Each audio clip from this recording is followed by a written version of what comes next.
I came in muted. Morning. Morning. Oh, well, there's Lori. Hi, Lori.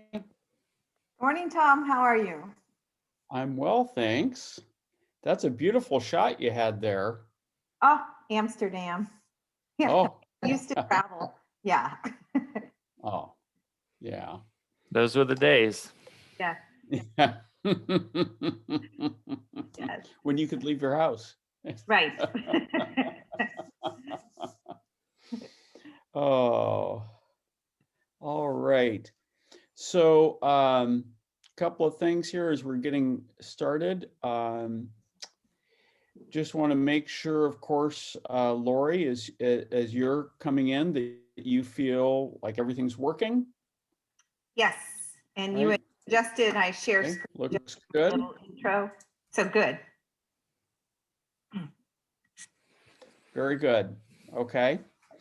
And then, Mike, a couple of things. One is, I don't know how you've got Zoom set up, but do people have the option to share their screen? Can anybody do it, or do they need to be made a co-host in order to share a screen?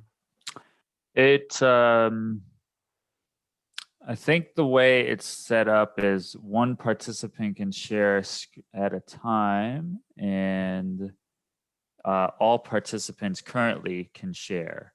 Okay. But the only one that can share when someone else is sharing is the host. So it's a good question. In the breakout rooms, it works differently. In the breakout rooms, and it's basically any participant can share, but no one can wrest control from them once they're sharing. Okay. And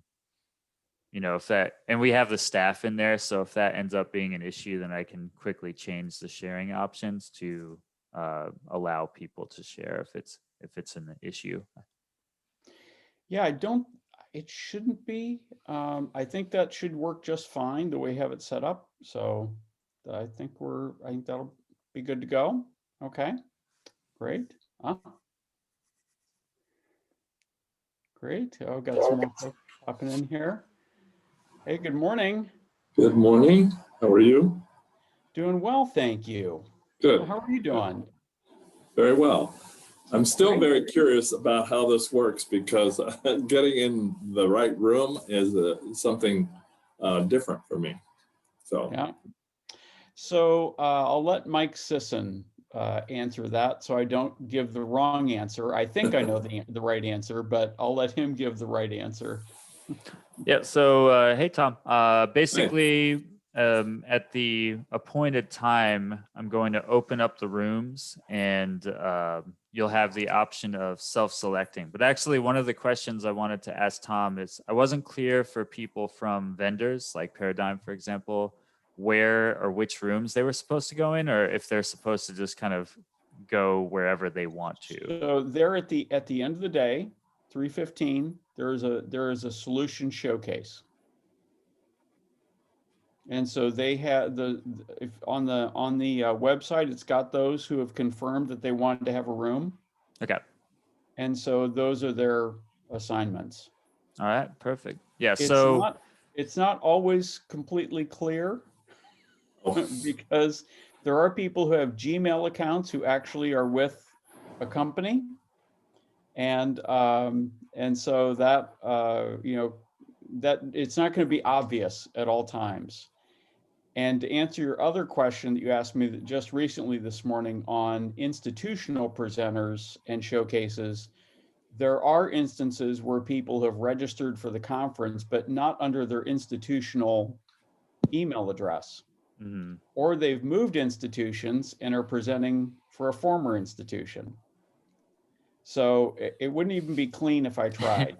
Okay. So then that does help a lot. So essentially what I've set up, Tom, is the option for you. Once I open up the rooms, assuming that you join via the app, you'll be presented with a list of all of the breakout rooms, and they're all labeled by the institution. So, Townsend, University of Maryland, Global Campus, so on and so forth. And you would just choose which one of those you want to go into. If you get bored in one for whatever reason, then you can leave the room And there's a little blue button where the leave button would normally be on your Zoom controls, and that will bring you back into this main session. And then from there, I can reassign you to a different room at your request, basically. But when I first open up those rooms, you'll get a palette of options, and you can just choose where you want to go. In some cases, I was trying to go through and pre-assign people, and for your vendor showcase, that is how it's going to work. So you won't have to select anything. You'll just be popped into that room right away. Oh, okay. So you have the presenters for us. I sent that this morning. So I assume you have our presenters for the showcase. I'm not sure that I have that one in particular. It just came through, and I just sent it to you, Mike, before we started this call. Oh, okay, sweet. So look in your email and you'll see there are 4 people there. Good morning, all you familiar faces. Well, Morning, Mike. Michael, haven't seen you in a while. I know. Nice to see you virtually. And good morning, Amber. I think you still win with like the best Zoom background. I want to be there. Yeah. It is. It looks way sunnier than it is. It is a gray, cold Indianapolis day, but it does look bright and sunny. So I'll take it. And it doesn't look like you got the massive snow stuff and ice that happened up in Michigan. No, we had snow. It's pretty much all melted. Yeah. So we're. It's coming, Amber. We got it yesterday. Oh, okay, good. Yeah. Yeah. Yeah. We So had, just wanted to let you know, I thought Amber needs this. I'm It going moves- to push it her way. yeah, it moves that 2-hour slide across. Yeah, good. That means it'll be here soon. That's amazing. But it's good to see everybody's faces. It's good I to miss see you. all Hi, of Amber. them. Nice to see you. I know, it's like my favorite people. How are you, Tom? Doing well. Good.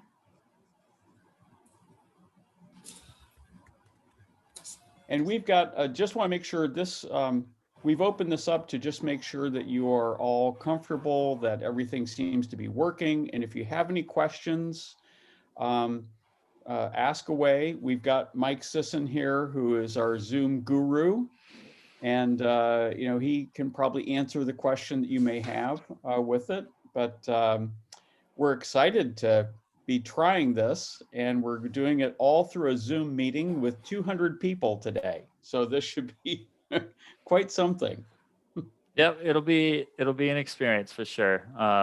That's why I sent that email out earlier this morning, just to make sure people join via the app, because it will make the breakout sessions go much smoother. But essentially, I'll be taking a back seat and just making sure that I have those breakout rooms ready to go as much as I can before they actually start. Otherwise, I'll just be monitoring along with, we have an intern that'll be helping me out with tech stuff as well. So hopefully everything goes smoothly, and I can't imagine that there would be any problems anyway, but we'll be potentially playing whack-a-mole, making sure people are muted as well. I think we're fortunate at this stage that people have been almost doing this for a year. So I would expect most people know to keep themselves muted when they're just on a Zoom call. So, Although, Mike, I told people that if I were going to name a current rock band to be a contemporary band, the name would be You're Still Muted. yeah. So, hey, Mike Sisson, did you happen to see that I posted the video loop or the slideshow loop for the break? Yep. It's in And the Slack as far as- channel. Yeah, as far as I know, there's no changes to that we're making. Yeah, as far as I know, I did have Cantina take a look at it. She hasn't gotten back to me, so I'm assuming she didn't make any changes. I've messaged her. Yeah. So I think we just go with that one. Yep. I've got Um, I joined on my separate laptop here, so I'll be able to just run that at the appointed time on a Oh. loop, and Okay, great. without interrupting anything on my Yeah, end. Tom, I was able to make it run automatically in a loop. So it's Great. doing it. Very impressive. See, just imagine all the skills that you're gaining through this experience. Right. Exactly. So, so Mike Sisson, that will happen at the break that comes up today. And so what you'll see is a slide from me that says, 15-minute break, and then I will stop sharing. You can take over and run the loop. And then when it's time to come back, why don't I just ping you through the chat and say, okay, why don't you stop the share and I'll come back in. Sure thing. Does that work? Yep. Okay. Very good. Okay, great. All right, good. Mike, good. there are videos embedded in that, so you'll just need to make sure you're sharing computer sound. Okay. Yeah, sounds good. If you want, and Mike, if you want to test run anything now, just go right ahead. Oh. Natasha, have you changed affiliation in recent memory? Yes, I have. Yeah. Congrats. Thank you. Thank you. I hope congrats that you're happy. So far, yeah. No, we're good. Great. See me in a month and I'll be like, this was a horrible. No, just kidding. Yes, no, I'm now Director of Assessment Success with APHIS. So Great. yeah. I'm looking to change affiliation soon myself. I heard. What are you thinking about doing? Going to a We're excited to retirement. participate I know. on the record project. We feel that this CLR really helps to showcase the students' skills that they. And you could hear that fine and see it? That was coming through? Okay. Yes, that's coming through. The only thing is your chat is sitting Yeah, above we got your it. group chat. Yeah. Oh. Well, I have to. Now you can also see my amazing album title to Mike's Yeah. his band. It's weird. their first I album. thought I disabled sharing the Zoom controls on this one. So you can see the Zoom controls also there. Yes, that's correct. Okay. Well, good thing we tested.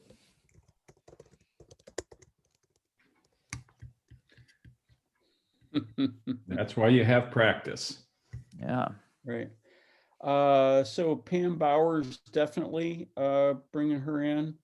Heather Zamoski, let me check and see where Heather is from. Okay.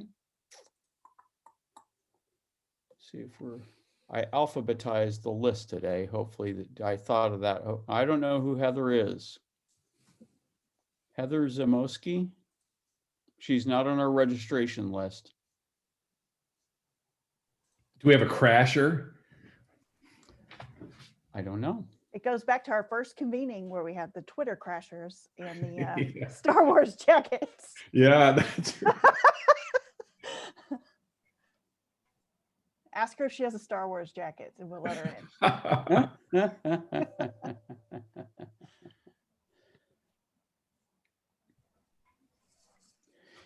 Yeah, I'm Mike, taking just a look. If we let somebody in from the waiting room, do we, can we put them back in the waiting room if we need to? It's a good question. I've never actually done that before. It wondering. looks like, yes, I can. Yep. So would you like me to let her in? Yeah, and let's just see where Heather's from and then we'll Sure. see if she's in the right place. Sure.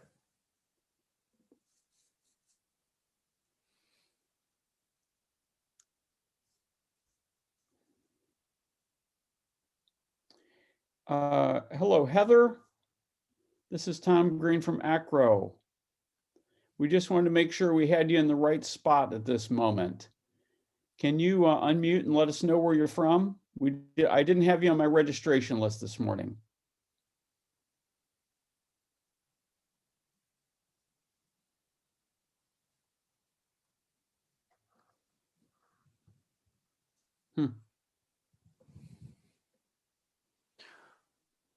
Well, for now, I'll put her back in the waiting room, I guess. Why don't you? Yeah. You know, there are times too, like I've been on Zoom meetings and somebody's using like their admin's Zoom account or, so it's just, hard to know sometimes. Okay. We'll assume that if Heather needs to get in, we'll get her in appropriately. And Mike, do you have access to the registration list? Because I got the yes, one you I sent do. me. I got the one you sent me today, and I have that already and alphabetized and everything, but Yeah, I've been might using be that to last try to minute. put together that the pre-assignment list. Although, as we discussed just now, I guess that's not as important. So, in any case, I've got it in front of me right now, so I'm looking at it. Okay.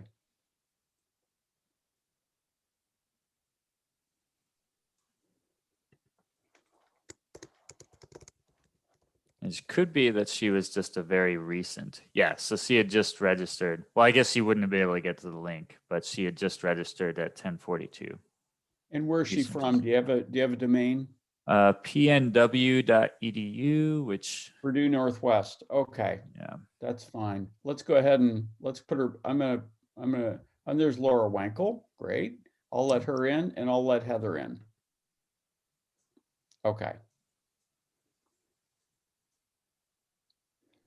Very good. So I thought I'd share while you're setting up here in this pandemic moment. I don't know if any of you saw the story about the wealthy couple from Vancouver who flew to the Yukon to a small native village and got vaccine shots that were intended for elders and were caught doing that. And I thought, that is obscene, appalling to the extreme, but even worse in it, that there was one of them was a 32-year-old woman who had made the films Fat Man and Chick Fight. And I thought to myself, at least I haven't exhausted all of the Netflix and Prime to the extent that I would feel like I needed to watch those films. You have to check that out. It's just appalling. Oh my gosh. Well, how low will people go? Right? That's getting pretty close. Yeah. That's Yeah. getting pretty close. Yeah. Yeah, Mike, there have been reports of what they're calling vaccine tourism, of people headed down to like Florida, where they might have second homes, or they might take a vacation and managing to get vaccines, and their sole purpose is to go be able to get on the vaccine list. Man. Which is just like disgusting. I can't even. But going to a native village. Yeah, that's really low. I mean, it's just, wow. Yeah. I keep saying and this is a bad analogy, but now you understand those zombie movies. Why there's so many zombies so quickly, because people can't follow safety directions. And two, then this survival mode kicks in and people do insanely low things. I mean, that's really sad. It makes me really sad. Reverse to the primordial. Yeah.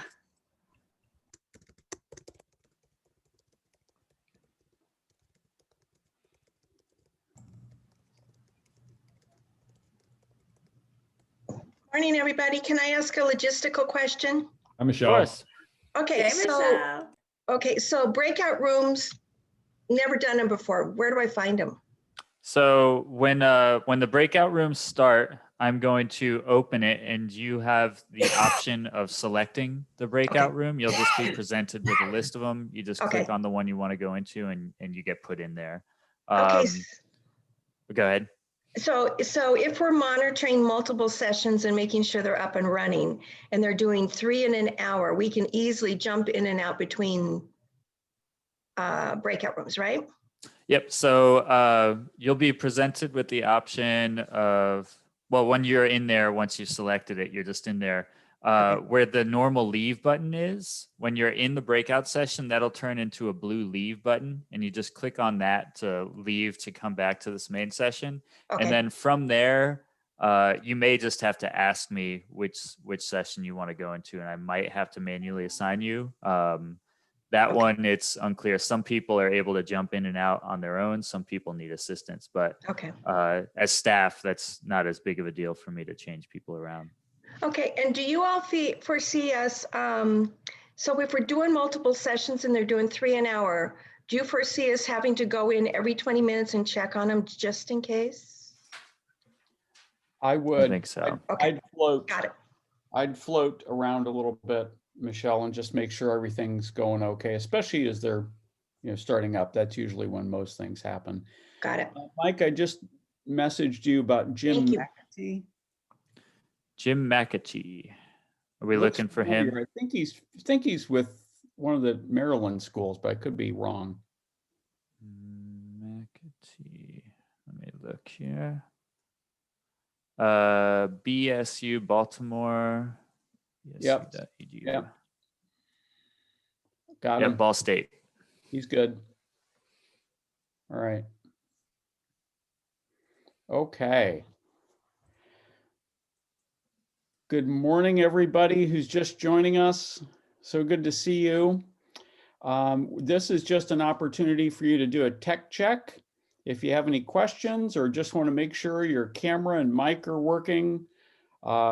We also have with us Mike Sisson from Acro, who is our, as I call him, our Zoom guru. And he can probably answer any questions or help you with any issues you may have. Also with us helping out today is Summer Keltner. And there's Summer. She's one of our interns at Acro, and she's doing a great job helping us with a lot of these online meetings. So good to have everyone aboard. Great. And I'm gonna put myself on mute a second. I'm just checking the waiting room and checking people from the registration list to make sure we can get presenters in at this time to this room. I was just going to note that there's an inverse relationship between age and Zoom competence.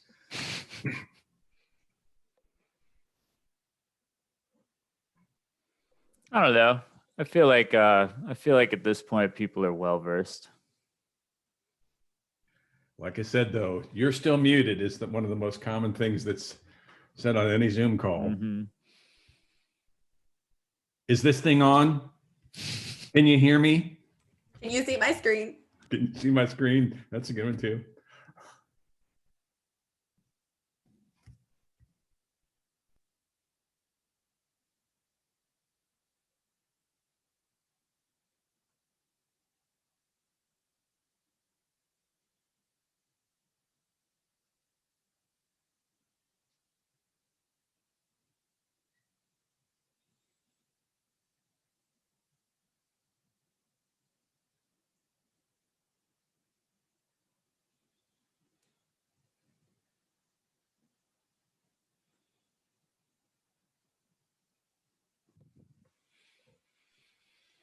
I do have to I'm say, not sure if I've resolved that issue where it shares my controls, but I'll make sure my chat window is not up. okay. In that case. I do have to say one of the funniest things that ever happened was this was probably about May or June last year, fairly early on, and we were all trying to figure out what a virtual meeting was. So we all tried to attend a virtual meeting if we knew one was happening. And so I went to this virtual meeting and there were no directions, right? First of all, you just kind of came in and you were on your own to navigate wherever you were going to go. But the funniest thing was I just happened to land in a room with these three people who are all screaming at each other. Just like, I can't find the button. Where's the button? Is this on? Where's my screen? And I decided to stay. It was the best entertainment of the entire meeting was watching these people yell at each other. You should join me for when I FaceTime my parents. You can have the same experience, Tom. Yeah, we did a family Zoom, and that was quite the, because, folks are on their phone of like, I can't see you. We're like, swipe right. They're like, what does that mean? We're like, take your finger. I mean, it was, I'm glad we recorded it because we should go back and watch it. I know, at one point I was on my son's iPad pointing at my computer so they could see what I was doing. So I'm like, follow what I'm doing. It was like inception of technology.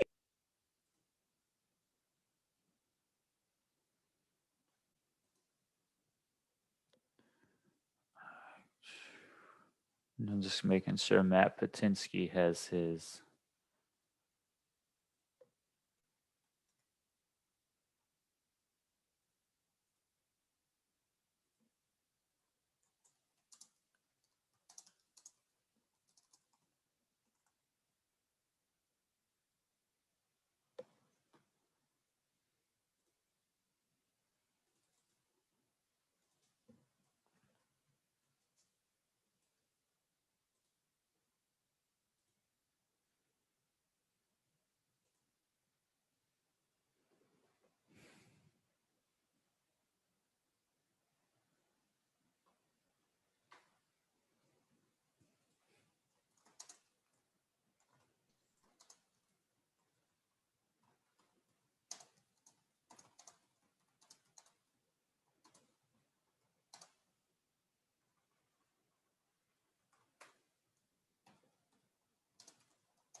All righty.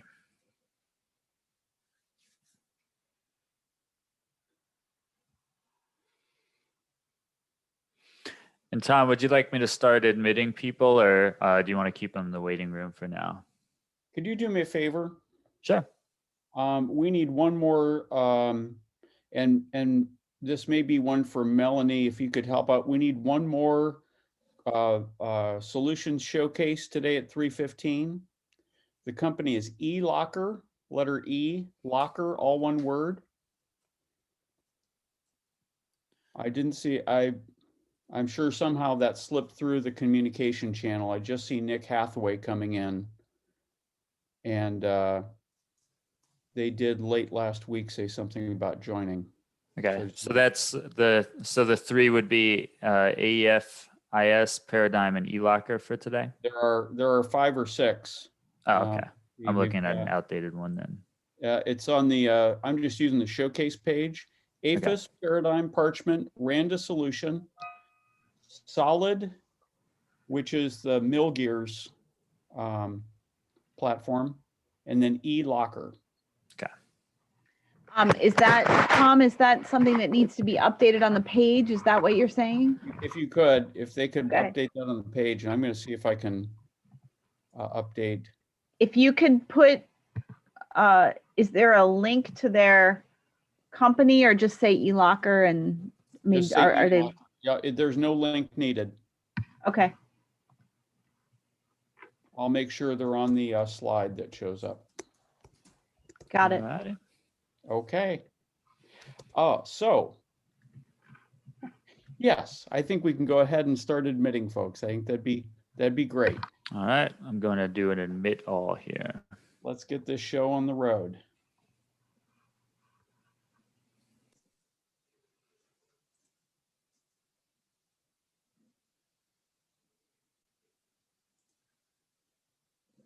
And I did go through and resend all the confirmation emails from our registration list, so everyone should have theirs.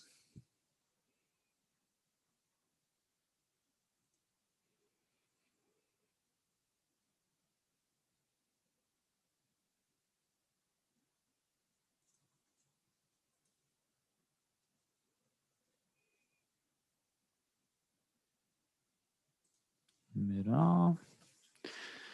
And I'm sure we'll have a few, usually for our webinars, we have people join up to and including 10, 15 minutes following the start time. So we've got 60 people in here right now and counting.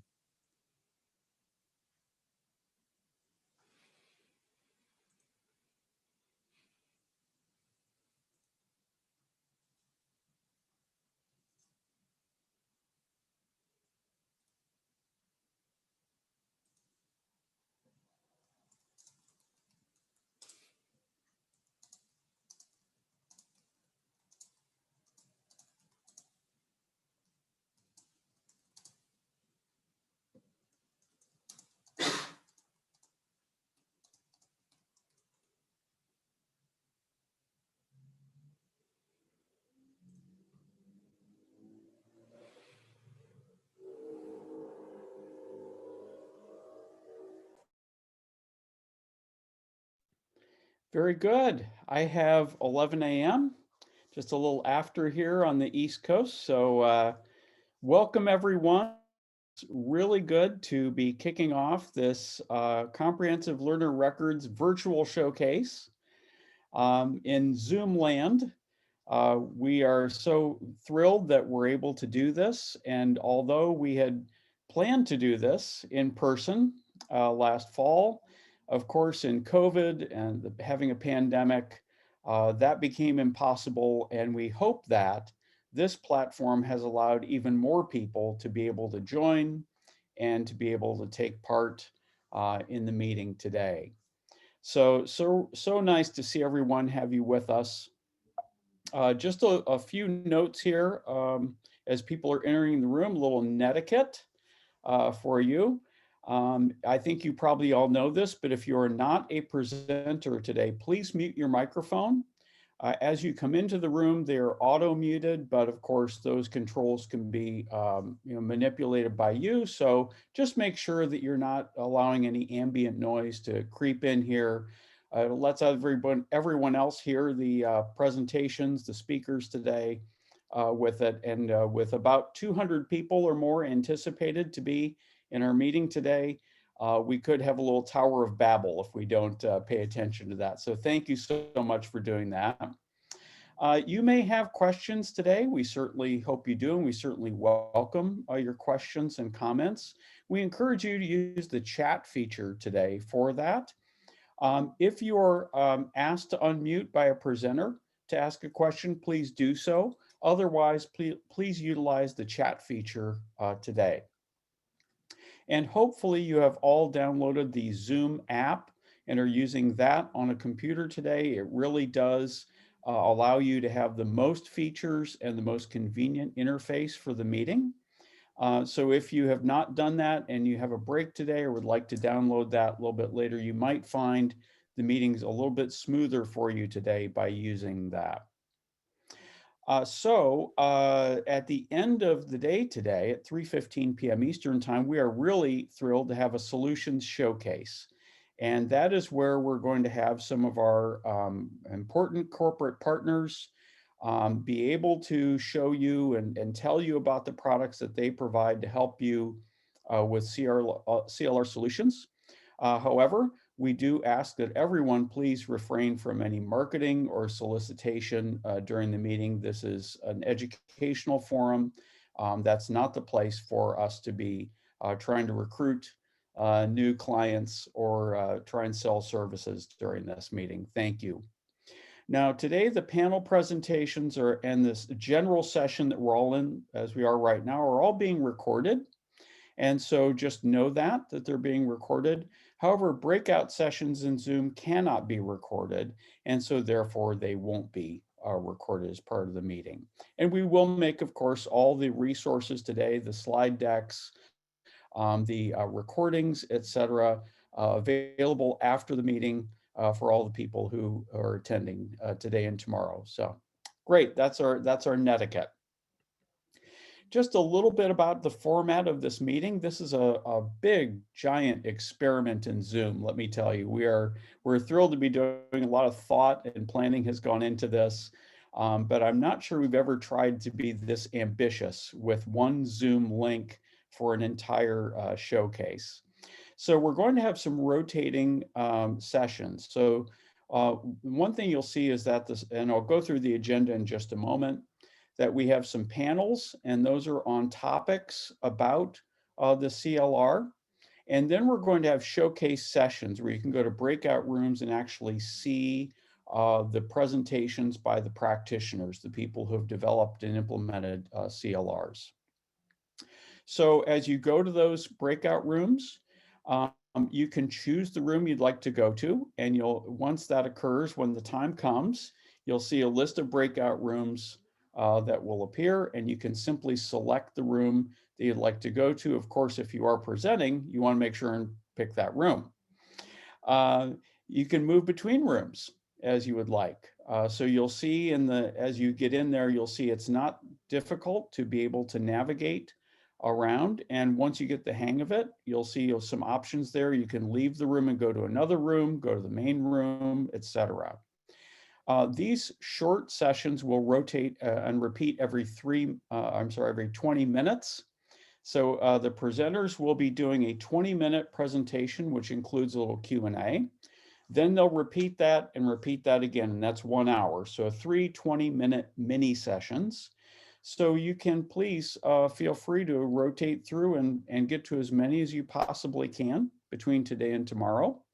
We have 2 general blocks of institutions, and so we'll call them groups A and B. We'll talk a little bit more about that as the time comes, but one will be today at noon and tomorrow at noon. That's group A. And then in the afternoon at 1:45 today, at 2 p.m. tomorrow, we'll have group B. So you'll have an option of or across those of 24 different institutions or systems that you can visit. And you can't possibly get to them all, but we're hoping you can get to as many as possible in that time frame. Today, we're right here in this welcome session and some opening remarks today that we're going to have in just a moment. And then at 11:15, we'll have our first panel. At noon today, we'll do our first showcase with our Group A schools. That goes for an hour till 1 p.m. Then we'll have another panel at 1 o'clock, flipping the script, and that's a 30-minute panel. And at 1:30, we'll have a little break. So if you need a bio break, or if you just want to stand up and stretch a little bit during that time, that's great. But at that time, we have a little something special as well. We have a new platform where we've been able to gather some video reflections from some of our practitioners and even a student about the CLR. And so we'll be playing a little loop of that to tease you a little bit on the video reflections that we're collecting as part of the project. We'll come back together at 1:45 p.m. for our second showcase of Group B schools. That will be followed by a final panel today on learning data and the use of standards in sharing CLRs. And at 3:15, as I mentioned, we'll have our solutions showcase, where you can get to talk to some of the companies that are helping all of the colleges and universities try and find technological solutions to be able to offer CLR. And that will end day one. And then of course, we'll have day two tomorrow, but we'll cover that agenda tomorrow.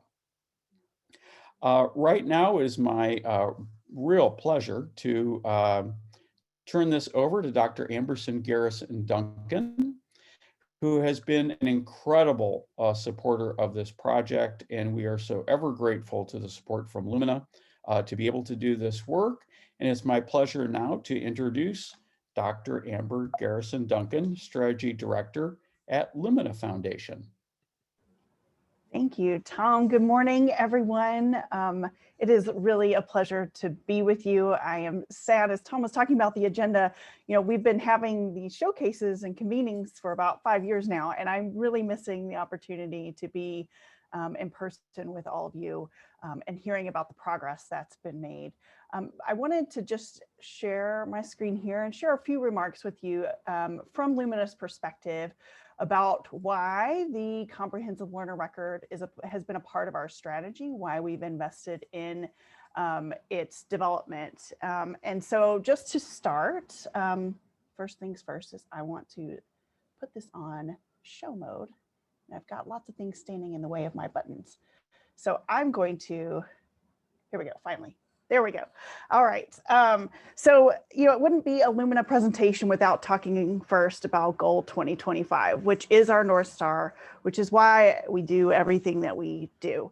And that is that by 2025, which is now only a short time away, that 60% of Americans are going to need a high quality post-secondary credential in order to access jobs that are family sustaining.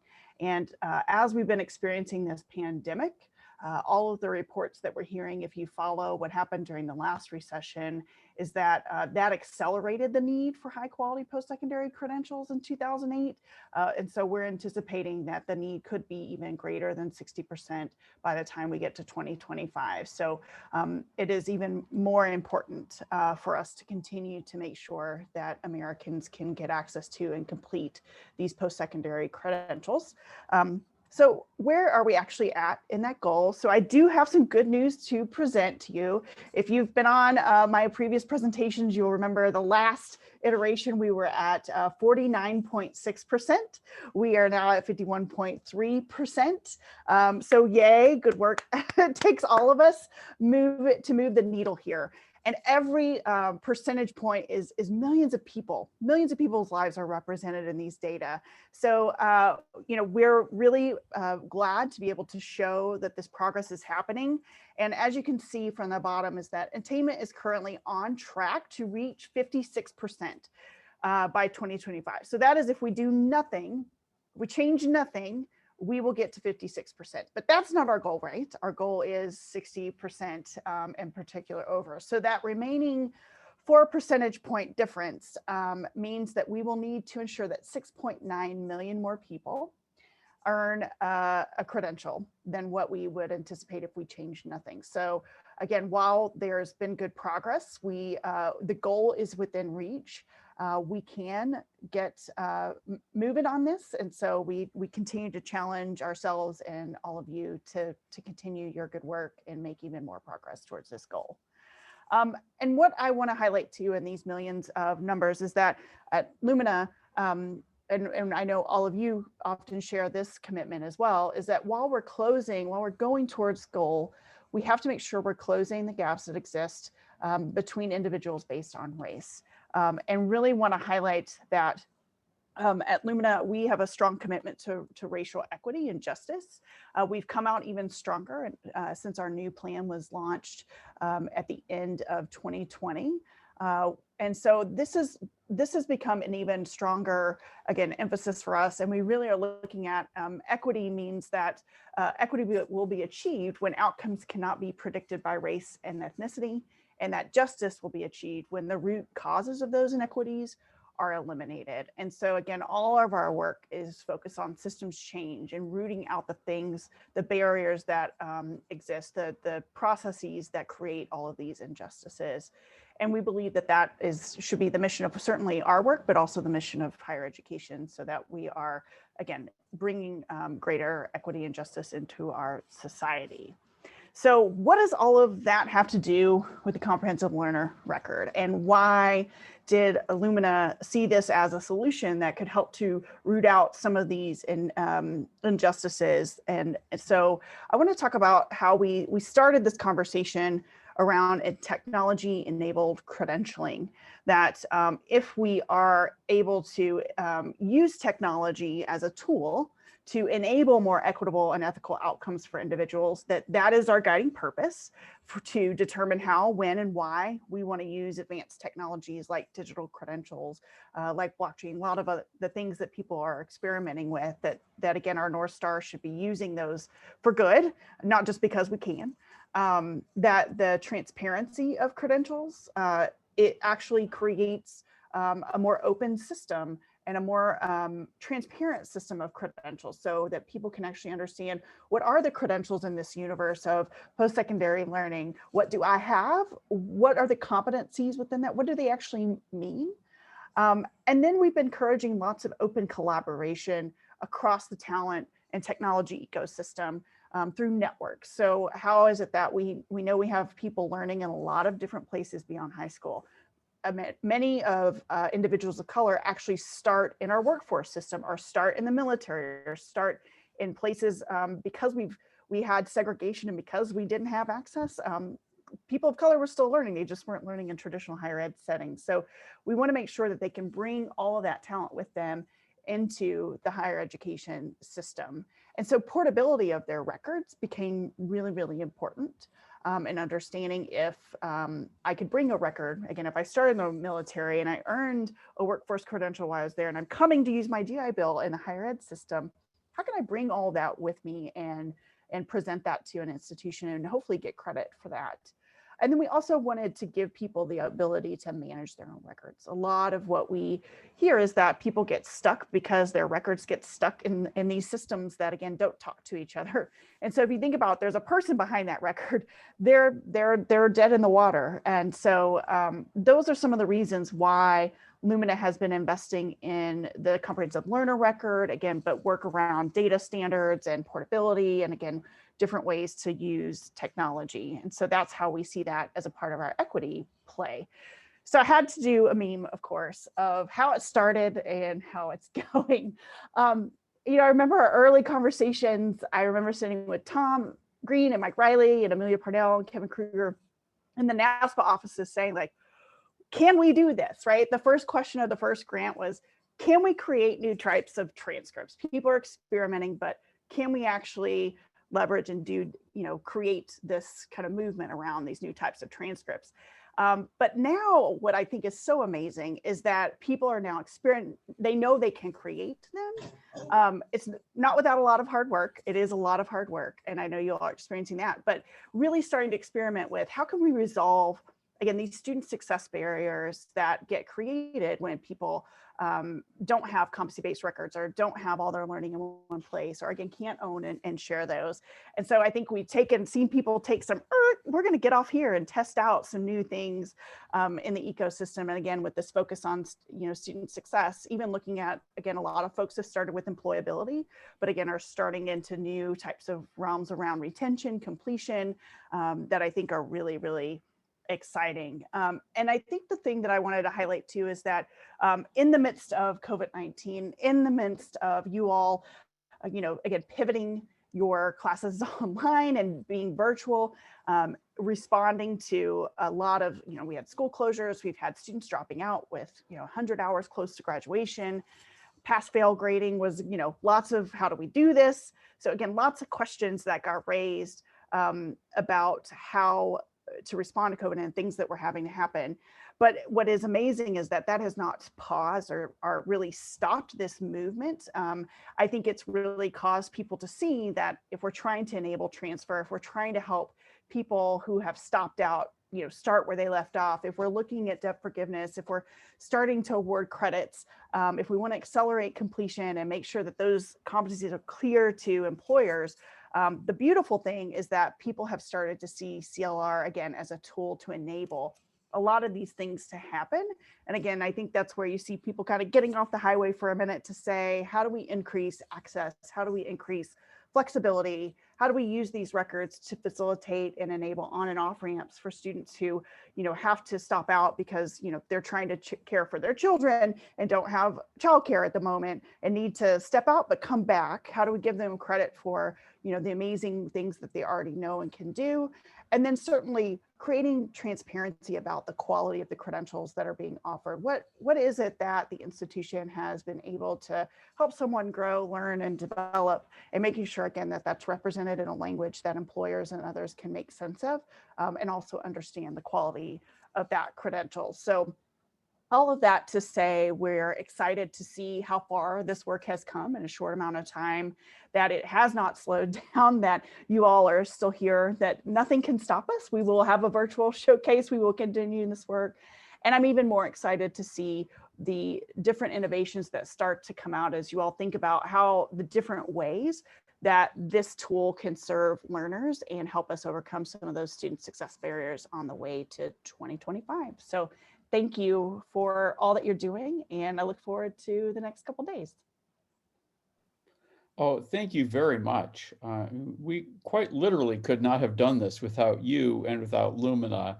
The funding that made this possible was amazing, but also just the support was incredible. And the way that you helped us connect our work to the work of other people across the country and then around the world with this has been really uplifting for us. I'm going to do my screen share here again and get to our, we have a lot of guests today who are here who are maybe less familiar with what a CLR is. And I'm just going to do 2 minutes here, and then we're going to get right into our first panel. But a comprehensive learner record is a term that we've come to in this work. And it is an institutional record. It's an official record issued by the institution, similar to the way we issue official documents like transcripts, but very different from those. And one of the big difference, of course, is that it's focused on the learning that occurs. And learning can occur in many different places in a student's experience, certainly through courses, but also outside of the classroom in co-curricular experiences. And many students will talk about the important role that played in the development and the formation of their thoughts about their career, their lives, et cetera, through that college experience. And then also we know that about 90% of students work while they're in college. And that's a bit of a symbiotic relationship of students taking what they're learning in courses or experiences, taking that to work, and of course, work experiences coming back and being shared in the classroom. So they can be about any of those, but what they are not is simply a roster of activities, because a roster of activities is very similar to what a transcript already represents, which is a chronological record of a student's enrollment. And then we'll talk a little bit more about this in our panel, so I won't talk too much about this here, but it really is focused on what was learned and how it was learned, as opposed to what was taken and when. We'll talk about the student focus in our panel here coming up, but one of the things that's really different about these because of technology is the ability to be able to have these multiple levels of discovery, that you can have this upper layer and then you can dive down in to the data and information as you want to or need to for the use that you may have in receiving this. And I'm going to paraphrase Tom Black, who's on this call today and will be with you later on today at the end of the day. But Tom said one thing early on, which is that show him the picture quickly, because trying to explain it and put it up in words just doesn't quite capture this. So here are some images of different CLRs that you're going to be able to see by touring around and seeing some of these different things. But you can see just how different these really are from what a traditional transcript may look like. And some may even, for example, look just like a student's diploma, but contain so much more information than that. So those are just a few of the ways in which we're trying to introduce this concept of a comprehensive learner record to you. And you can see here in this little graph that it really is linking a lot of data together. We're going to spend some time talking about the important role that data has in trying to create these new types of records and the ways that we can use those from either curricular or co-curricular experiences. So given that, I want to bring up our first panel. And I just want to briefly tell you who they are, and I'll let them introduce themselves. But this represents the triumvirate of institutions that have come together to work on this project. And that Giannina Renee Baker from NILOA, Dr. Baker is joining us today. Dr. Amelia Parnell from NASPA, Michelle Sandlin from ACRO, Laura Wankel from Northeastern University, who came to us through NASPA, and then I'm going to moderate here just a little bit. So I'm going to stop my screen share and just, I'm going to ask our panelists to unmute, because I'm going to start and open up here. And we just want to talk a little bit about this 5-year journey that we've been on to try and create these records. So good morning, panelists. Thank you for being here today. I will just begin by saying I remember in 2015 that we were in a meeting, in an ACRO meeting. I believe it might have been in Texas. And we had this room full of people who were talking about something called an extended transcript.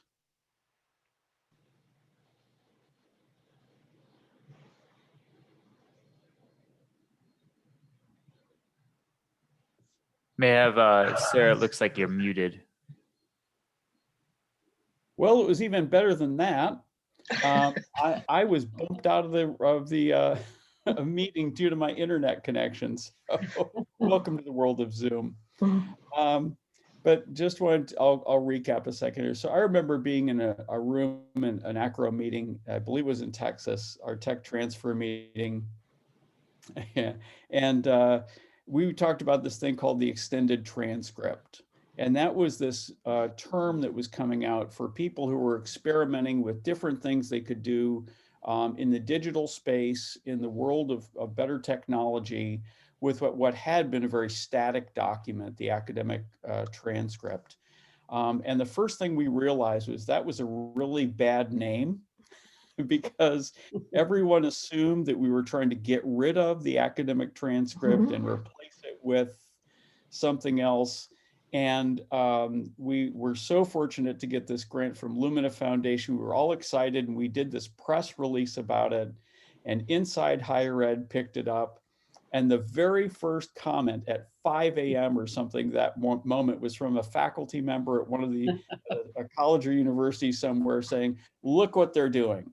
They're trying to replace the liberal arts with basket weaving." Yeah. And so we're like, oh no, we've got to come up with something different. So one of the first things we did was to, think of a different name than extended transcript for it, so that people didn't get as confused. So Listen, I'm gonna, with that, you've all met me already this morning. I want to have a chance a little bit to meet our panelists. Dr. Baker, good morning. Would you please introduce yourself and tell us a little bit about NILOA's relationship to the project? Absolutely. Hello, everyone. Good morning or afternoon, wherever you are located. I am Janina Baker. I am at NILOA. It stands for the National Institute for Learning Outcomes Assessment. And we weren't like in the initial meeting as like a partner in that, but you brought us in and at some point, because I think that, you know, as you talked about and as Dr. Garrison Duncan talked about earlier, right? And thinking about how we are documenting all of these things and how the CLR can be used as a tool to enable. We came in and said, you know, how could you use that to connect to some type of institutionally shared learning outcomes framework? We definitely saw our role as a professional development support to many of the pilot institutions, as well as some of you that are on the call now.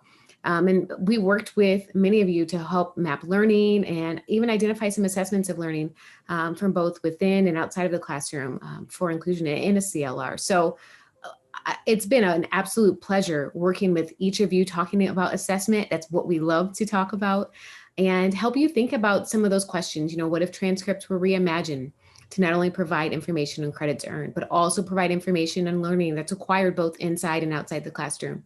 And you know, what if the transcript documented learning in a digital portable record, regardless of where the learning took place or was acquired? So that's been our role, and we have been very pleased with the results of many of you and the questions that were posed, and of course, getting the students access to such records. So thank you for having me.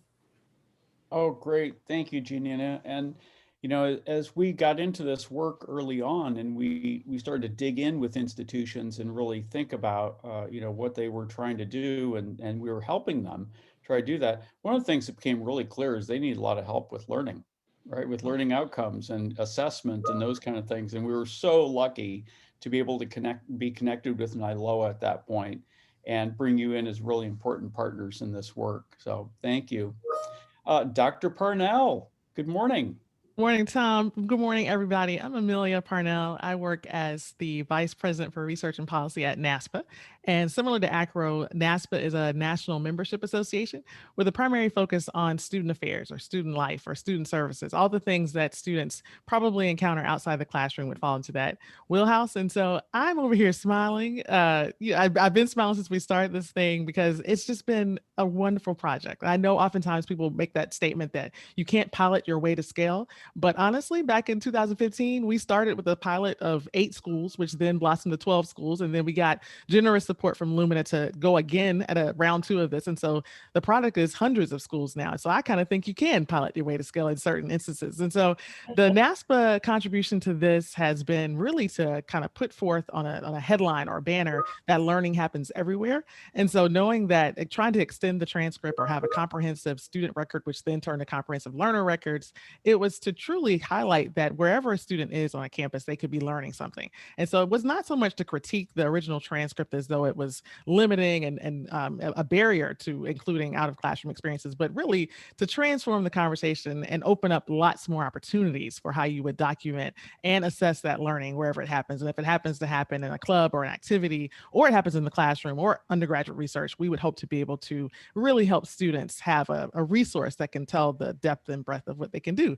And so I'm looking forward to this panel. It feels a little nostalgic, kind of bittersweet, but for those of you who are not familiar with the project, I hope what you'll hear throughout today and tomorrow is the richness of a project that started in a very, very early stage as a vision and then blossomed into something that everybody can take part of. So that's why I'm smiling. Tom, thank you for the conversation. Looking forward to it. Thank you very much. And, you know, we could not have done this work without a lot of people who really helped us just dig in and work with institutions and hold their hands and, you know, get them through this, especially early on. And one of the most important people to do that has been Michelle Sandlin. And so, Michelle, good morning on the West Coast today. And just, you know, share a little bit about, you know, your role in the project and your work with these schools. Good morning, everyone. Hi from the West Coast. It's early here. It's so exciting to see so many names and faces on the screen. It really is. As Tom said, I'm with ACRO. I've been involved from day one. Yes, I remember that email where we all freaked out, that very first email. My role in this has been a little bit more on the logistical side. I was involved from the get-go and helped organize the consultants on the ACRO and the NASPA side when we were first working with the 12, which expanded into the 12 institutions. I worked with 3 institutions in that first phase, Elon University, University of Maryland Global Campus, and Dillard University. It was all very exciting, and we were kind of learning as we went and met with those institutions and pulling it all together. It was very fun, very exciting. Many of you know me as the lady with all the emails asking, where's my report? Yay, that's coming to an end. The million of emails from Michelle is going to go away now. So excited to be here, excited for the next 2 days. Thanks, Tom.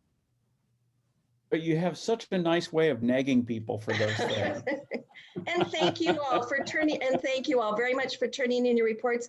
I will share with you that every single report was read by myself and also Tom. So it was exciting every time we got a new round of reports to read how you've moved along on your CLR project.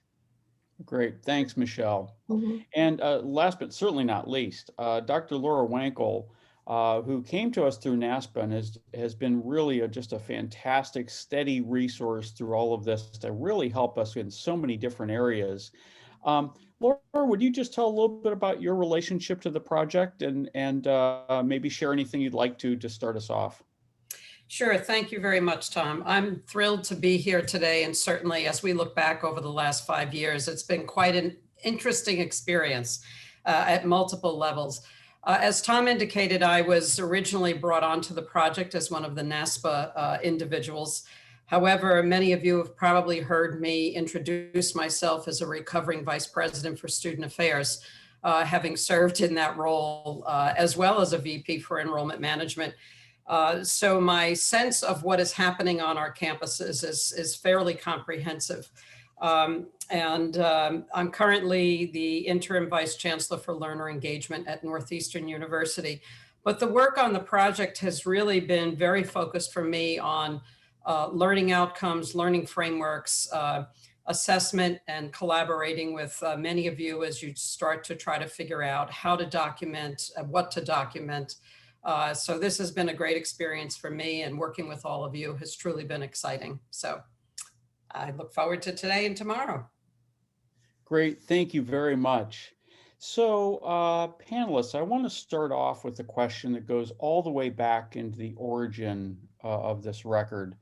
And that is, we had this discussion at the beginning about who's this record for, right? Why are we doing this, and who is the record really for? And one of the, I guess, seminal moments in the development of this work was that we decided it was for the student. It could have been for the employer, right? It could have been for the institution, but we really decided the focus of the record was on the student. So I'd just like you to share a little bit of reflection about the student focus of the record, and maybe what are some of the benefits that you've seen that these records can have for learners. Who'd like to go first? I'm happy to go. Great, please do. You know, for me, some of the challenge, and I think we've all seen it, many students are often unable to articulate what it is they've learned and how they've learned it. And we know full well that they've learned many, many things. So to me, the comprehensive learner record has become a very clear way for us to enable students to empower them really and taking agency over the learning that they've participated in, and be able to communicate it effectively to others, as well as connect the dots and integrate their experiences, because we all know that many people feel as though a university or college experience is just a collection of courses along the way. So I think it's really enabled us to highlight the skills and competencies and surface them so that students can actually use them as the currency they truly are for them. The other aspect, which has been really important to me, is helping them learn how to become self-directed learners. We know full well that their opportunities into the future will require considerable upskilling, and the ability to know what they need to learn and how to learn it and put it all together is a very critical lifelong skill that I think the record goes a long way in helping enable. Great, thank you. And would someone else like to add to that or offer another perspective on it? Another benefit or thing you've seen to benefit the learner? I think I would. So just to add to everything that Laura says, one of the early questions I got when we would be talking about this, Tom, I think you probably got it too, was how is this different from a resume? Or how is this different for something that a student would put together to showcase what they've been doing? So especially when it comes to clubs or activities or other out of classroom experiences. And I would often say it doesn't need to replace it. It could actually be a supplement to it. And that resume is submitted at some point later and you get selected for an interview. That CLR actually helps tell the how did things come together, and the student gets to showcase more of their personality. And so I think one of the leading benefits of a comprehensive learner record is that when designed by the student, with the student, and with some intentionality there, it showcases a lot more of their personality, their growth and development over time. And instead of it being a static record, it shows truly a transformation of the student's experience. And it doesn't have to wait until the completion of a credential. It could start at the very beginning. So I know I talked to a school that was very ambitious with it, and they said that they have students meet with their advisor in the first semester and say, let me show you your comprehensive learner record. And the student says it's empty. And they're like, that's right. Let's talk about how we can actually start to fill it up and start building it out. And so I imagine that a student at any point in their journey would be thinking about this record and how it can showcase what they've been doing.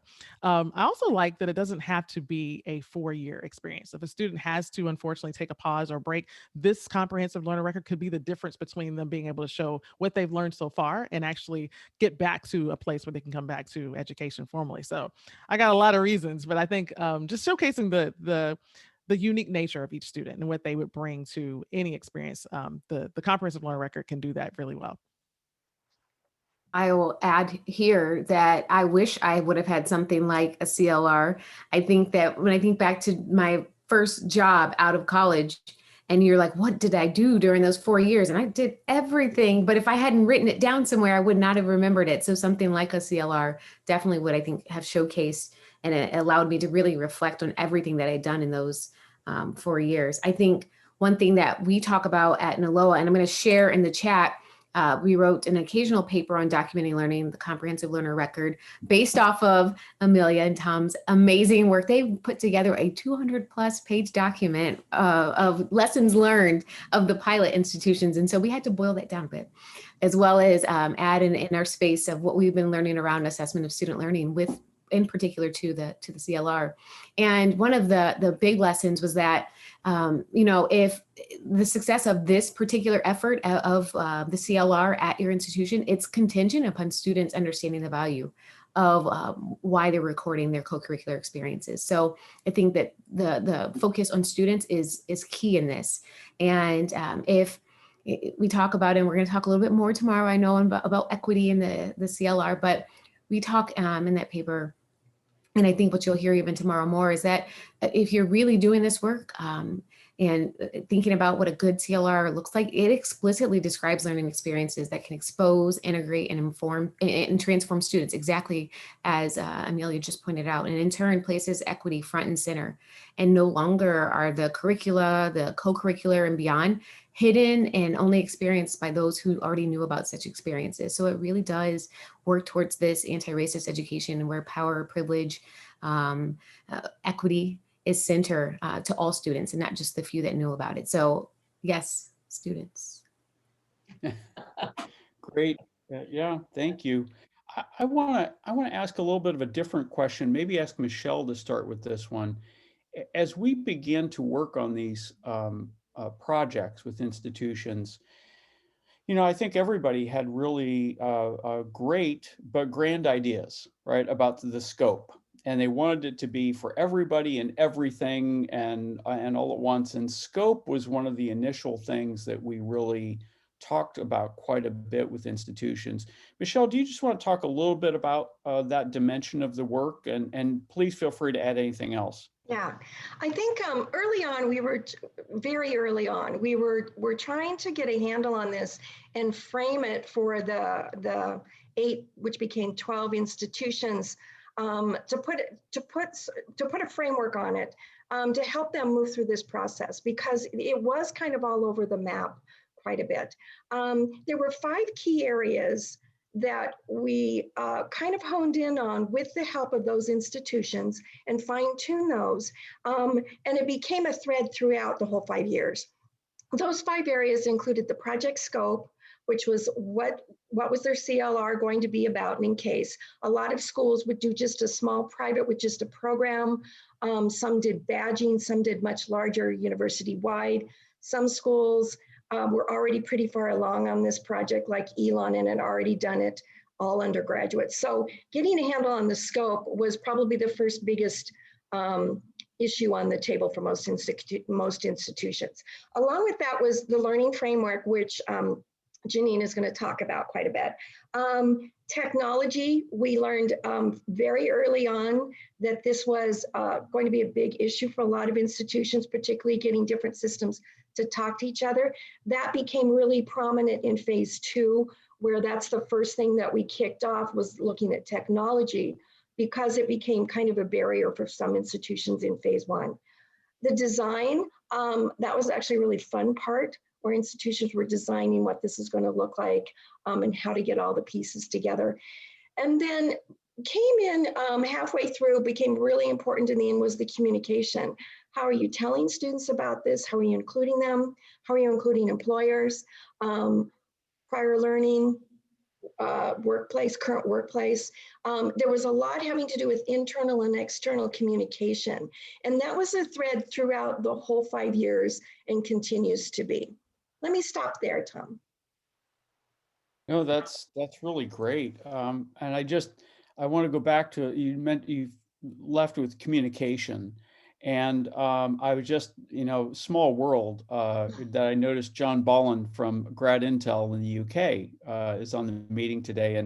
And we had, even prior to really beginning a lot of the work, consulted with some folks over in the United Kingdom about the HERE, the Higher Education Achievement Record, and which is a diploma supplement type, and had some similarities to some ideas we were thinking of.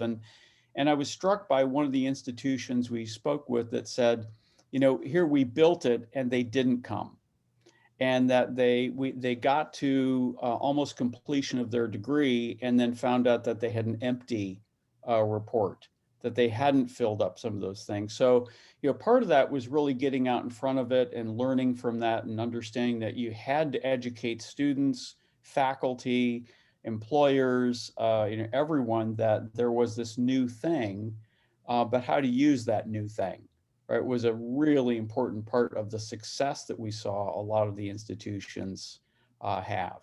Great.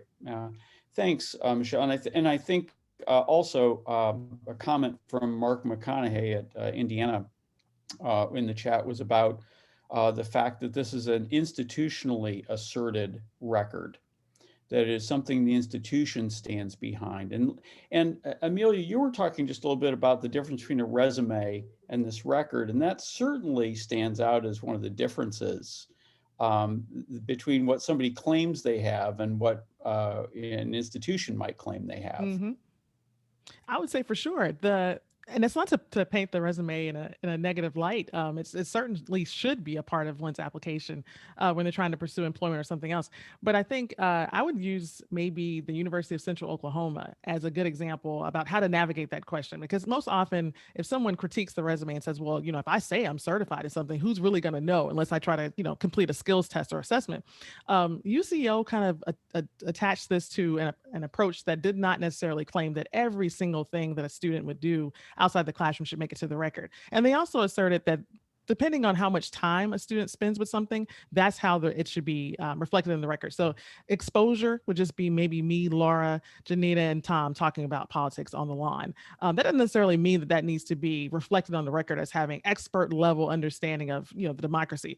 But if I actually participated in a semester long, week-long experience each week for a semester, that would be different. That gets into more something comparable to integrative learning or transformative learning. And so I think that there's room for all of this in the bigger conversation. I think if we're narrowing it to a conversation of, is this better than the resume or does it replace the resume? I think you've missed the point. I think it could be supplemental to a resume, and that in combination with one, you could show the how as long as it's reflected adequately, as well as the what. What did the student learn? What did they actually get exposed to? What did they do? So I think we've moved past that, though. I know early on in the project, that was often the frequent question. Should we put this in the record? Should we put that in the record? That's probably going to be still a campus level decision. But I think UCO showed us that you can actually put a lot of emphasis on the development of the student and then determine what should go into the record or not. So the question will probably still be out there. And I don't know that we'll get around it, but I'd like to think that even based on what Elon University told us, employers at some point will start to ask, may I see your comprehensive learner record along with your resume? And to me, that feels like success. Yeah, thank you. That's great. And you brought up the A word, assessment. So let's dive into that a little bit because that has been a huge topic across the 5 years of this work. And it really began early on with really thinking about assessment of learning outside the classroom and the difference between activity and learning, and trying to make some distinctions and work with that. And Laura, you and Amelia, and I know Jeannie have all done some really amazing work with helping people understand assessment outside the classroom. So maybe just a few comments about that, a little reflection on how you've seen folks who deal with the difference between activity and assessed learning outside the classroom. Well, Laura, do you want to start? Well, I'll just make some comments and then I'll pass it along pretty quickly. I mean, to me, a lot of when I think of colleagues in student affairs, you mentioned the word assessment and eyes glaze over. There's the panicked look of, well, how do I do this? What are you talking about? Despite the fact that most student affairs practitioners will very comfortably assert that they know their students are learning as a result of the experiences they engage in through their programs. So to me, I think part of the challenge was really just making it accessible, stripping away the black box nature of it all, and really helping practitioners identify the intentionality of the work they were already doing, and trying to present opportunities and frameworks and ways of approaching it that weren't so scary. I think the frameworks that are out there and the opportunities that people have had to see so many different ways of approaching it and understanding how to do these things in a way that just, remove the scariness of it, to me, was part of the biggest challenge that we faced. So I'll turn it over to my colleagues to comment further. I think what we noted, and we're so happy to be included, was because of that glazed over look that Laura just talked about, where we're like, let's get you excited about it, right? If you're not. We definitely noted that without a focus on assessment of student learning, CLR just doesn't work. Decisions on form and function and technology and design all hinged upon assessment. I think what you saw for those institutions that had a really robust assessment system and those that had been very specific and actionable with their learning outcome statements, those who started with a learning framework so that there wasn't these institutionally shared goals and endpoints to what the learning actually drives to, and then you can go back and indicate those different places where that aligned learning occurs. We found that a CLR was not a far off futuristic possibility, but instead one that could help provide documentation in the form of value to both internal and external stakeholders on the learning that's acquired by just thinking differently about how you document what students know and can do around these different learning experiences. So assessment is essential. It is needed. It is wanted. And oftentimes it was us just talking with folks at these different institutions and saying, Do you know who your assessment person is, or your centers of teaching and learning is? These are the people who can help you understand how to validate such evidence and how to help you think this through. You're not alone in this, and they actually want you to come to their office and talk. So even those just simple conversations were fun to have and make some connections for other people so they didn't feel alone. I would add two things to that. That I think assessment sometimes gets the bad rap because it's often attached to accountability and metrics for performance, and people perceive it as if I do an assessment, it might unearth something that's not going well. I actually like the comments from my colleagues so far, because this instance, assessment is used to really showcase the benefits and the value. It's used to be something that would be positive, and the more assessment we can do to get precise with learning outcomes, the better we can serve the student, and they can actually tell their story better. So I actually like to put a positive angle on that. The other is to highlight the transformation of the name Comprehensive Learner Record, the idea that we are asserting that learning is the goal and that's happening. And it makes it a more broad conversation, that by saying student, sometimes people would have the perception that it's the traditionally aged student between the ages of 18 and 24. But by saying learner, it's more open to anyone at any point in their journey. And so to be able to assess that and pull out those learning outcomes for any student, wherever they are in the journey, I think is a positive thing. Yeah, thanks, Amelia. And I think too, even reflecting back, just the way that learning outcomes have they've gotten new meaning and new preeminence in this, because rather than just being something that accreditors made us do and we check the box and say, okay, we did learning outcomes, now on with the teaching and on with the stuff we were doing, we're really tying these things together in a really meaningful way. And we're asking faculty to really put more emphasis on learning outcomes and competencies as currency in something that will be important and will be shared and will be reflected in these records. I think that's been something that's been really interesting to see happen along the way. We've just got a couple minutes here. I'm gonna ask Michelle to start with this last one. One of the biggest things, of course, that happened in the last 5 years was COVID. And we just, saw so many things in higher education get upended in the midst of COVID. But what were some of the reflections as you saw COVID really throw everybody off the rails? What were some of the things that you saw happen with that, Michelle? Well, let me speak from when COVID happened, things kind of went in a halt and a standstill for quite a few months there. As many of you are my pen pals over the being involved in the CLR process, I got tons of emails about that you needed to stall. You were so busy trying to figure out how you were going to make sure you were continuing to have classes and communicate with students and have them involved. So I know a lot of institutions kind of went in a stalled pattern. For most of you that as you got your got into the whole virtual campus type of thing, things started to restart in the fall. Everybody started to kind of engage back in the fall and get started again. But I think it really delayed quite a few schools and put everybody back quite a bit moving forward. That's why we moved back to Showcase, because this Showcase was originally supposed to happen back in August. I think we were going to be in Indianapolis. Which kind of put the whole thing at a halt there. So I think it delayed, but some schools, it still has delayed them and they still haven't been able to restart. But I think that's okay based on what's going on in the world. But that was the biggest thing. I can't think of any school that totally walked away from this though. Everybody was still on board, still committed to this, still saw the value, particularly in what they could provide to their students. So I think that was a big part of it. Yeah.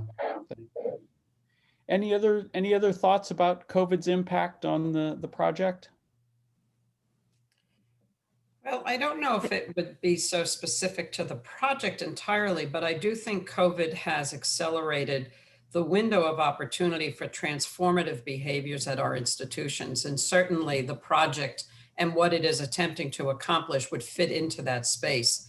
So I imagine conversations have shifted somewhat more quickly, and the opportunity to pilot and try some new things was very much encouraged as with the disruption brought on by COVID. Yeah. And I would add that it is just in the middle of a global pandemic, and as we are still questioning about, you know, the value and purpose of higher education, that the CLR is, you know, if you're able to get to a space of where you're able to show what your students know and can do in all of these various ways. I mean, we were able to really start to speak to some of those questions being asked of us that we might not have been able to before. And so I do, especially those face-to-face experiences and how that's been kind of taken away because of the pandemic. Now let's think about what those experiences, you know, what do they really mean? What's their value on our campuses? So thinking about all of those questions, I think in relation to that has provided an opportunity for us, I think in a large space for CLRs to take over and start to help with that conversation, and then also provide evidence of what that looks like.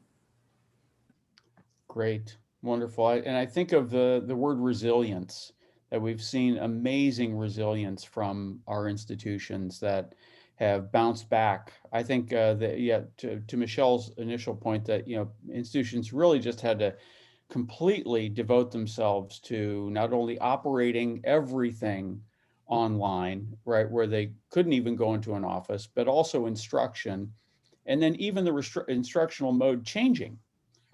Oh, we're going to be in person. No, we're going to be remote. No, we're going to be in person somewhat. No, we're so they went through all that, and especially great sympathy for our student affairs folks trying to figure out community in a virtual space, and our registrars trying to figure out all those course schedules and timings. It's amazing the progress they made.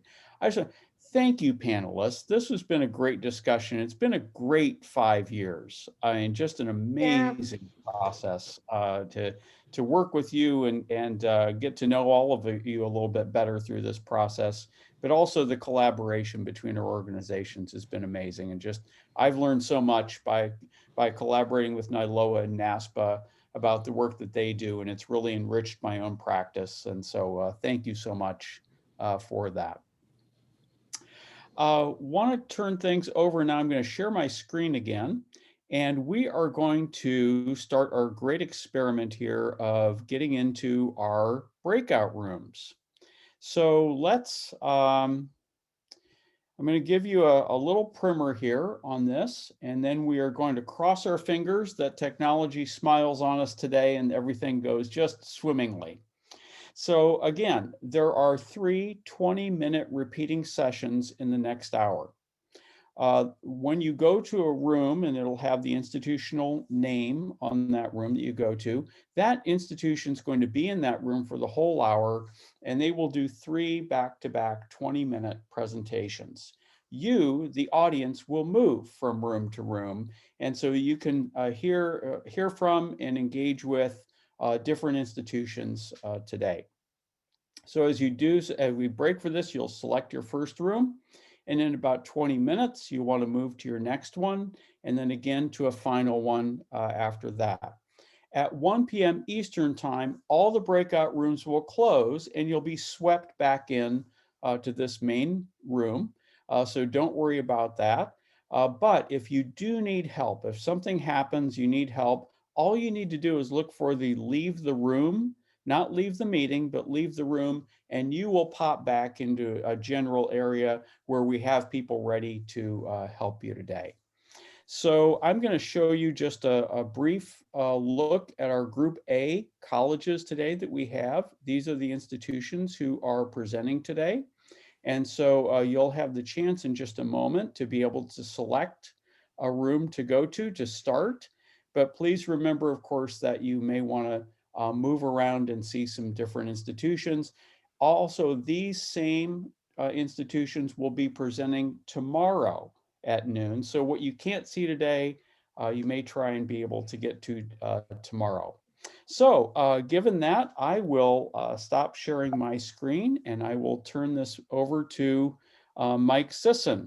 Mike, do you have any instructions, or shall we just go for it and launch into our breakout rooms?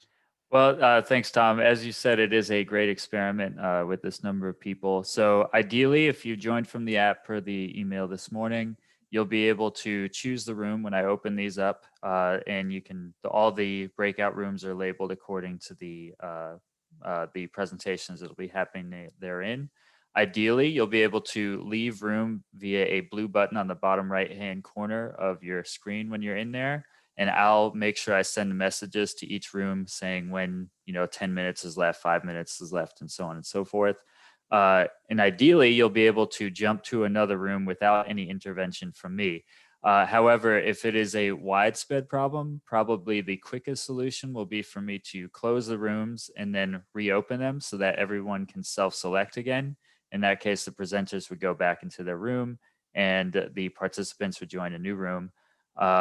If for whatever reason the self-select option does not come up for you, honestly, the quickest way, because the bottleneck is myself, the only person that can self-assign is me, it would probably be best if you right-click your portrait and rename your name to whichever breakout room you want to join next. So I'm hoping that that does not happen to be the case, but we'll see how this goes. So I'm opening up right now.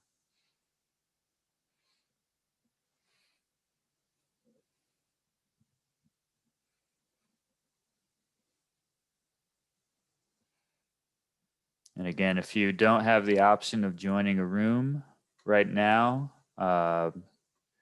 then go ahead and rename your profile so that I can just start assigning you so that we don't waste too much time.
Looks like we have almost everybody. If you still don't have the option of joining a room, most people have been pretty good about just renaming themselves, but feel free to throw me a chat or something, or you can even at this point, there's few enough of people that I can do that manually. Hi there, this is Paul. I'm from Colorado School of Mines and presenting.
Western Governors. You see San Diego.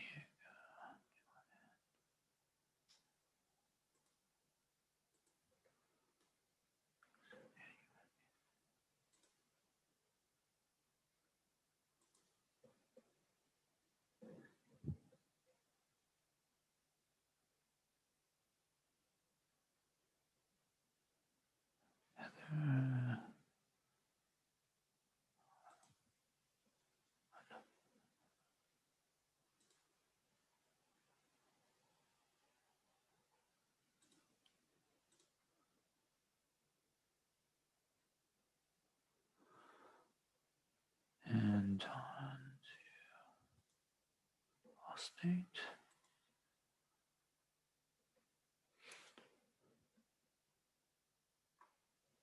And apologies if I'm missing you here.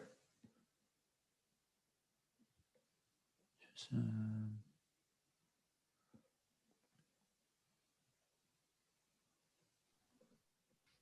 A lot of ACRO staff remaining, so it looks like most folks have made the room. yeah, I mean, we only have, not including us four, one. This is Janina. I still have not been added. Okay, which room do you need to go to? Just Elon's fine.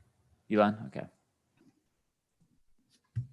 Hey, can you throw me back in my room? I had to switch computers for you. Oh, sure.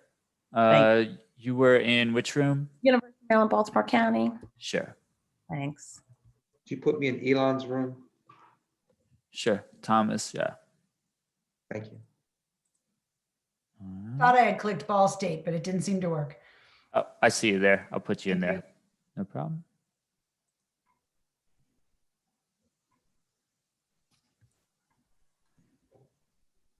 All right, anybody else need to join a room, or maybe they're away from their keyboards?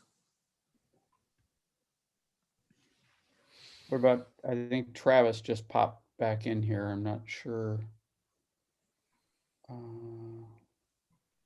Travis, can you unmute and tell us what breakout room you might want to be in?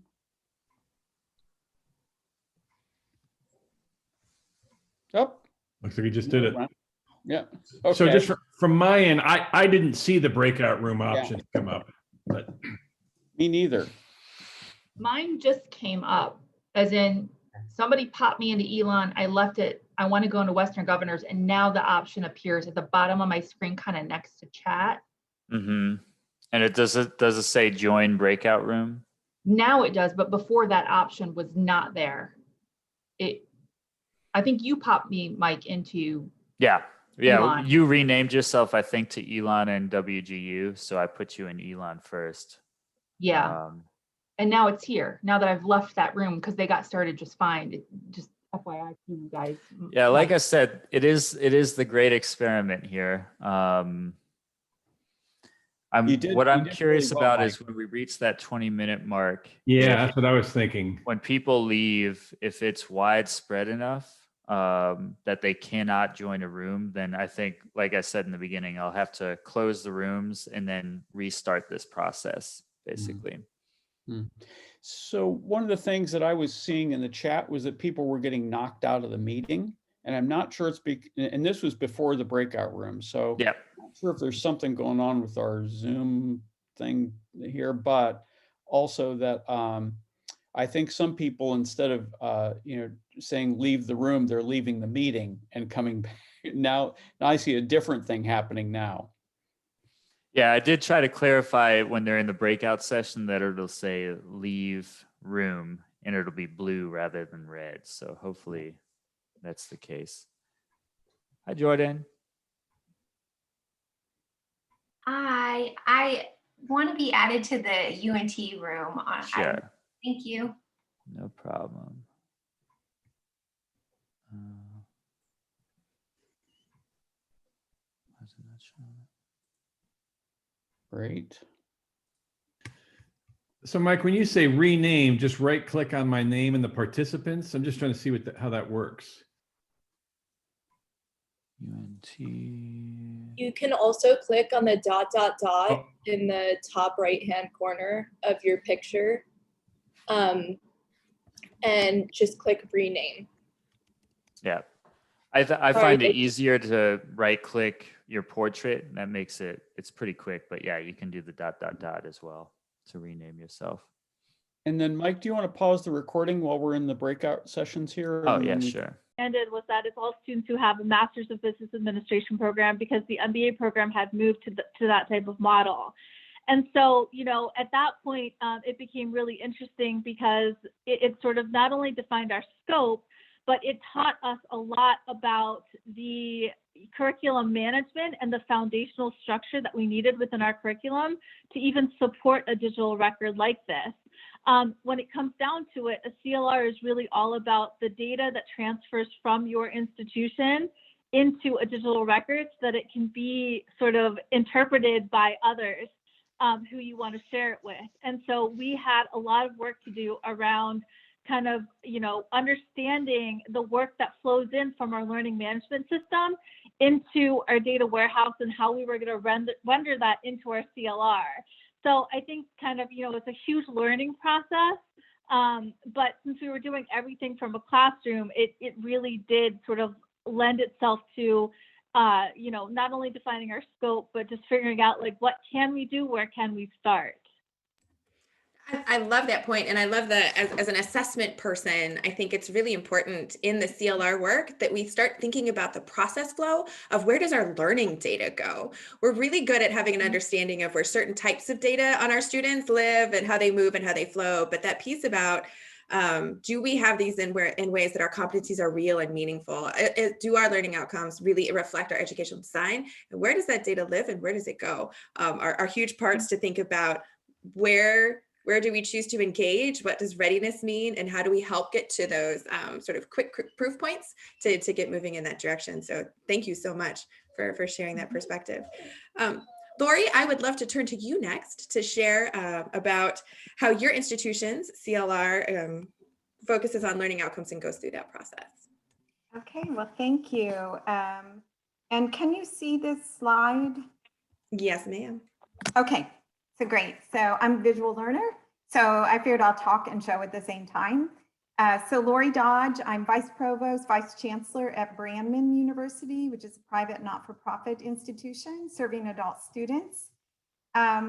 So we started our comprehensive learner record a while ago, and we were part of that first group, learning and sharing as we went along. And we built our CLR around our competency-based education program. So we have 4 direct assessment programs, 3 undergraduate, 1 graduate program. So the 3 pieces that you see here are really the infrastructure for our digital CLR. The first is university verified, and it's fed by our student information system, a banner, which has your typical things that you would expect: degrees, academic majors, GPA. It also lists your competencies, your courses. We do have a badging constellation that is around our institutional learning outcomes that align with the DQP and university certification. So that's one piece. The second piece is also university verified, but it's students submit pieces like some type of internship or organization that they're part of, or membership. And so the university will verify that, and that's uploaded. The third is the unverified piece that students can build on their own. And that may include portfolio, some type of work citations, volunteer activities, awards, resumes. So there's those 3 pieces. So that was the infrastructure that we built. It's all based around the competencies with metadata behind that. Thank you so much, Lori, and thank you as well for the visual. As Tom has said frequently and often, getting that visual up is so helpful for people to try to understand that shift that's unfolding. What I particularly like about the 3 categories within Brandman's is that when you think about moving a record, if it's about learning, the positionality of a student in relation to it becomes different. And my ability as a student to have ownership over that and put forward things is opened in a way that when it's about institutions documenting, that relationship is not the same. So I really appreciate thinking through how do we allow space for different types of verification in different ways, and for the student to really own it with that flexibility to add additional elements. And so thank you so much for sharing that as we go along. Darren, I would like to turn to you to share how your institution's CLR is going about this process.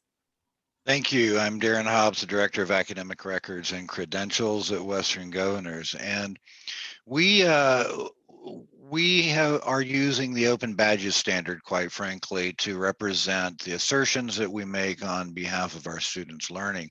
We're, of course, a competency-based university and have been from our inception. At this point, however, we have developed and we've undertaken to denominate all of the competencies that our students are assessed upon as a part of a program offering. We've denominated those with skills that have been contextualized into what's called a rich skills description schema. And we've included that information as well as how those skills statements relate to frameworks, ONET, BLS, etc. All of which gets wrapped up in a nice package within the metadata of the Open Badges standard to represent the achievements of our students as we make those assertions on their behalf. We are doing that not only to communicate that our learners actually possess these competencies and skills and that they've been assessed upon them, but also, and just as importantly, to be able to surface back to our learners some market data and intelligence around how those skills translate to the workforce, the types of salaries and job roles that are related to the acquisition of these skills and competencies, to basically empower them to make choices about the pathways that they pursue. Well, And wonderful. I do have some slides, but I'm using them as a part of the breakout session. So if anyone wants to see what some of this looks like, just come tomorrow if you didn't come today. That's an excellent plug. Also, if you are not aware, Darren, congratulations for winning the Best Hat of the Day award. Well done. Well done. Thank you. What I particularly like about the lens that Darren brings to this conversation is really helping to think about the intersection that the comprehensive learner record sits with all of the other frameworks that are out there, and how we think about that portability, that interoperability, and as well as that translation to understand how we're thinking about it within our context of what learning outcomes look like and mean to us, mean externally in the terms of skills, contextually, meaningful skills. So can I do what I did here? It's just over there in this other setting, and really start to make that translation point move. So thank you so much to all of them. I would love to move on to our next question. At the morning panel, there was a conversation around that there's benefits to students in this. This is great for institutions, but there's really a nice opportunity here for our students. So I want to have a moment to just focus in on what are the benefits to students of focusing on competencies and learning outcomes. And Lori, I'd like to start with you. So thank you. I think there's three main advantages, and I think you probably heard some of that in the panel presentation this morning and also in the breakouts. The first, I think, is that students can show evidence of learning along their educational journey. So you don't have to say, hey, employer, I'll let you know as soon as I have my degree. 3 years from now, I'll get back to you. Instead, you can say, look, I can show evidence of student learning in real time as they're, going through that journey. The second is with a badging constellation, they can also upload those badges that have that metadata behind it on other social network sites like LinkedIn or other pieces when you're looking for jobs and or going for promotion. So I think that's another piece that allows the student to have control over pieces and customize their skill set with what the job is looking for. So I think that's a second. And the third is that they can customize all pieces of that. So instead of having a general resume when you're applying for a job and say it's IT, you can actually show those specific pieces better for the employer to look at and for the student to showcase. No, thank you so much, Lori. And I love that ability to target relevant information to particular audiences. I think is really key. I also really appreciate the making learning visible elements of this, and that even if you don't, it's not credential or bust. If you don't sort of get to that end, if you have to stop out, you can still see value in it. So thank you so much for that insight. Incia, would you like to add some thoughts on benefits to students? Sure. So, kind of looking at this strictly from an adult student perspective, when you break down sort of, who an adult student is, it's one that, is doing a balancing act every day, right? They've got multiple competing priorities, but they also come to you with, very relatable experience. And they come with a very direct reason why they're coming back to school, right? For many, it's, I just need that piece of paper. It's, I just I need that promotion and I need to be able to do X, Y, and Z in order to do that. And so sometimes when you're thinking about it from that perspective, a degree program isn't even necessarily what they need or want. They really just need those skills that are going to get them to that next goal that they're looking to earn. And so, you know, as Lori mentioned, you know, a comprehensive student learner record gives them that ability to sort of highlight their skills along their way to that degree. So, you know, they can sort of take what they've done in that course and say, hey, you know, I actually just learned how to do this. You need me to do this on the job? Well, let me show you. I just did this. So, and I think that's just really powerful. I don't know if, I think something that I really just want to point out here is I'm not sure that students necessarily know how to do that when they see that on the CLR. I think that's part of something that us as institutions are going to have to craft and help them sort of figure out along the way. But I think, you know, just being able to articulate those skills, you know, again, sitting down and writing your resume is always sometimes like a very frustrating thing, especially if you're like me and you don't keep up with it and you come back to it every couple of years.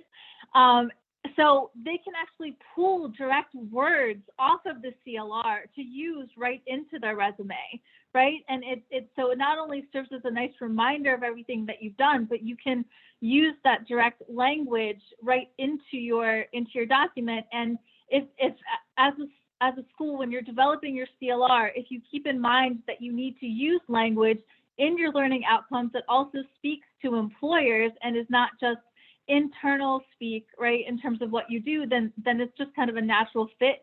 And again, helps them articulate those skills so much better than they could without it. Yes, to all of that. I think that connection to life goals is really key to how what I'm doing help advance the things that I want to do as a student. That real-time application that, yes, we need to teach our students of that awareness and what can you do now that you know.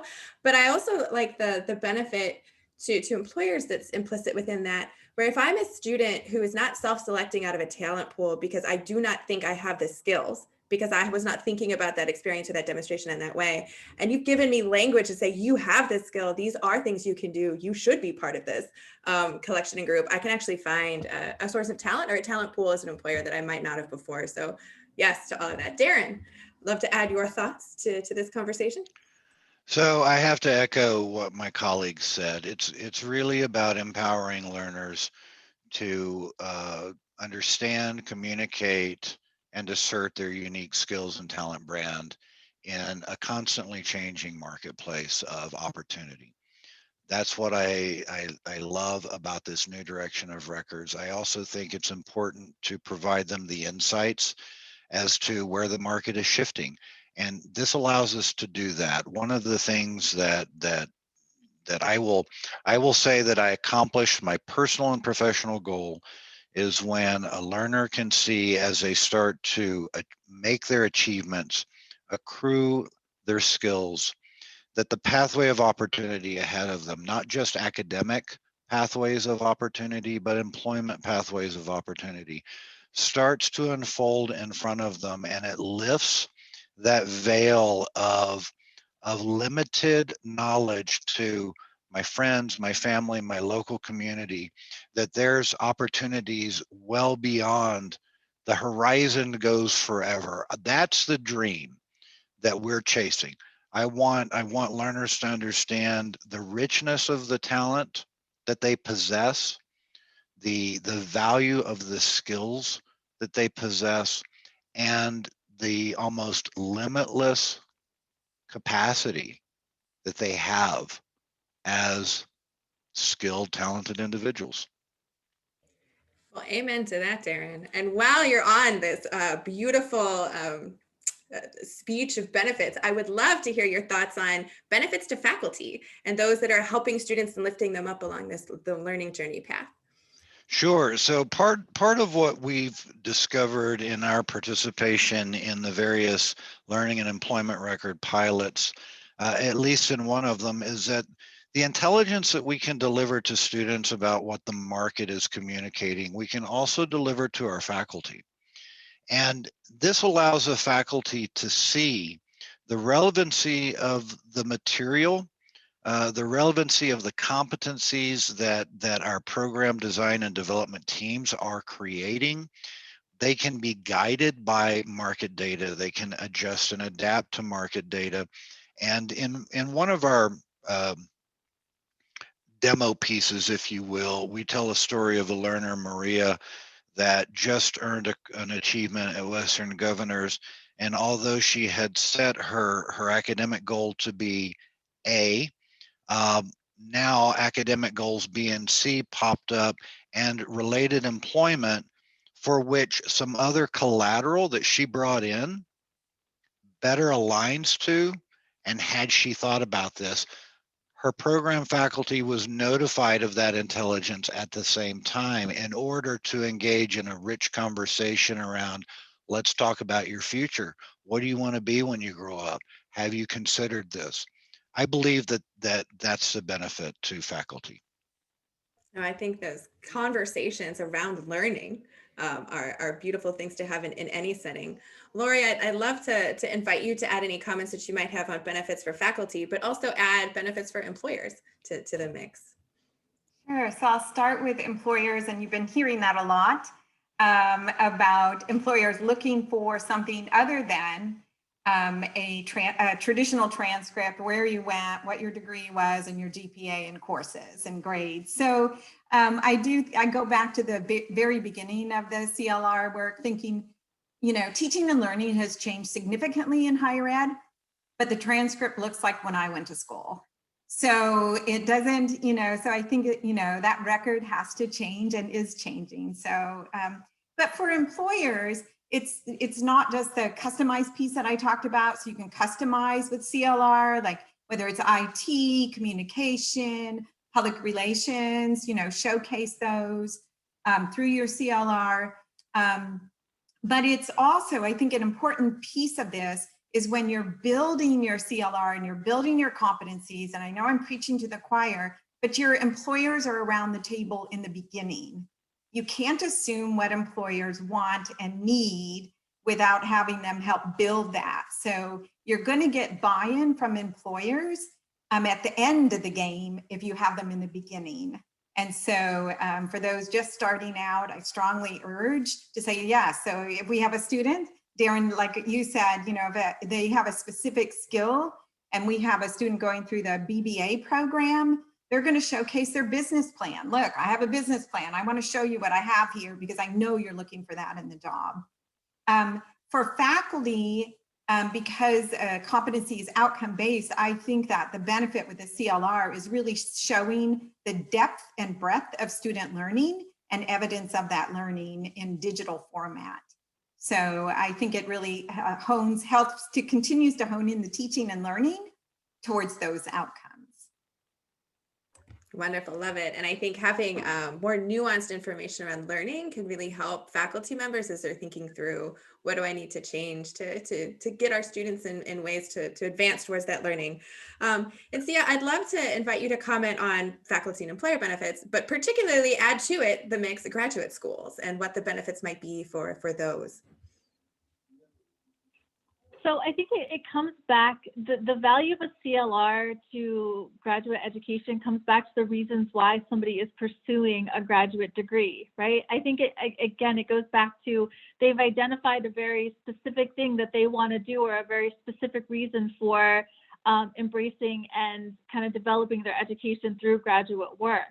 And I think when you're looking at graduate work, especially, you know, with different careers that fall under the STEM category, I think being able to show what you can do at that point. So, you know, at that point, you may have some experience and work experience and things that you've done.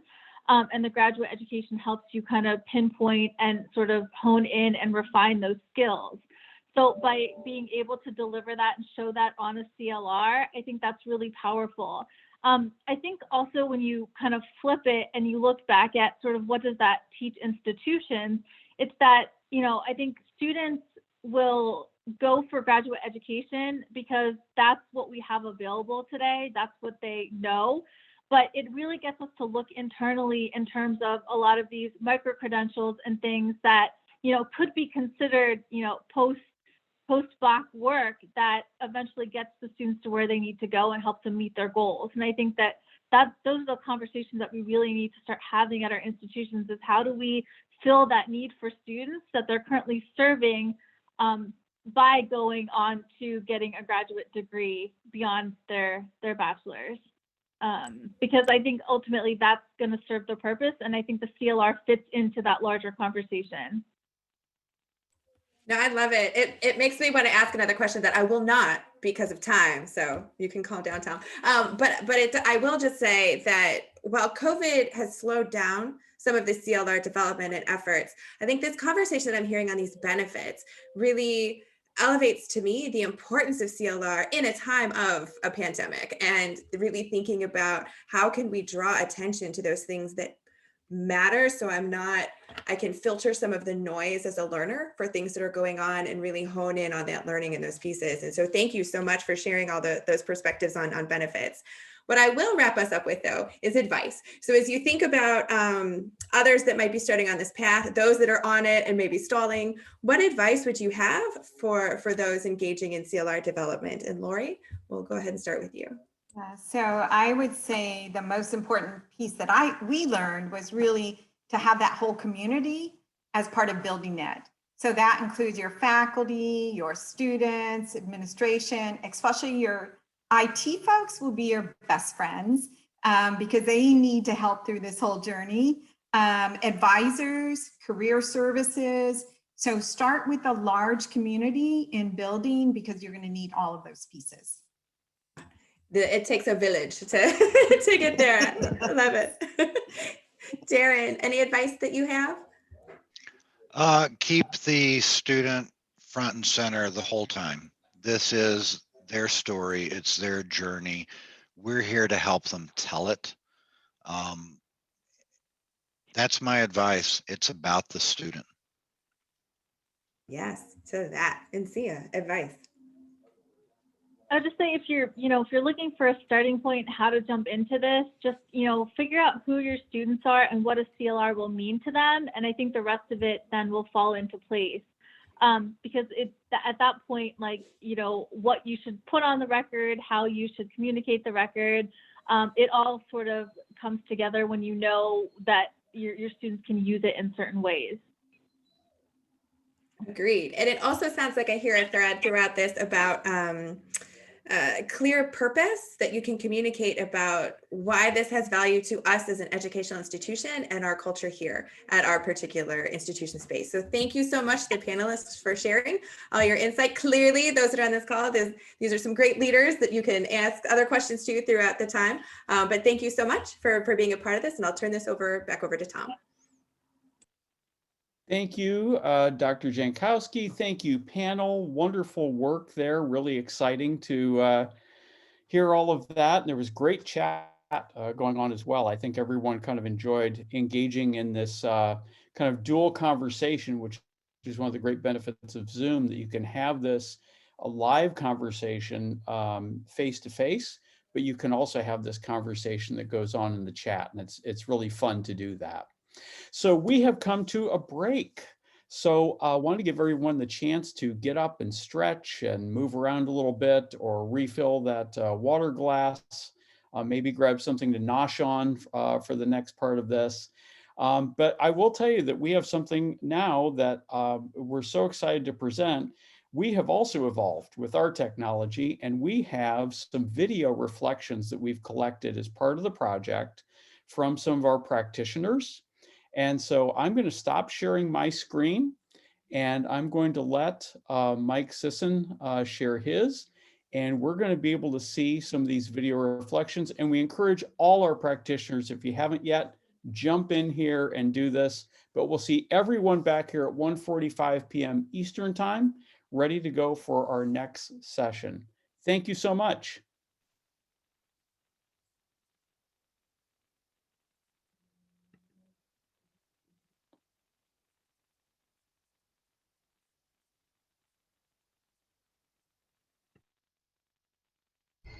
We were excited to participate in this Comprehensive Learner Record project. We feel that this CLR really helps to showcase the students' skills that they've gained through their program, and then able to convey those to a prospective employer. A transcript really does not do the student justice. It doesn't tell their story. And so the CLR has that ability to do so by being able to demonstrate the skills through their projects, their artifacts, anything else that they've. One of our primary goals was to develop a framework that allowed them to reflect on all of the pieces and parts. It's not uncommon for a student to get to the end of their career and not even remember some of the things that they had done as freshmen and how they started building towards their overall education in and outside of the classroom.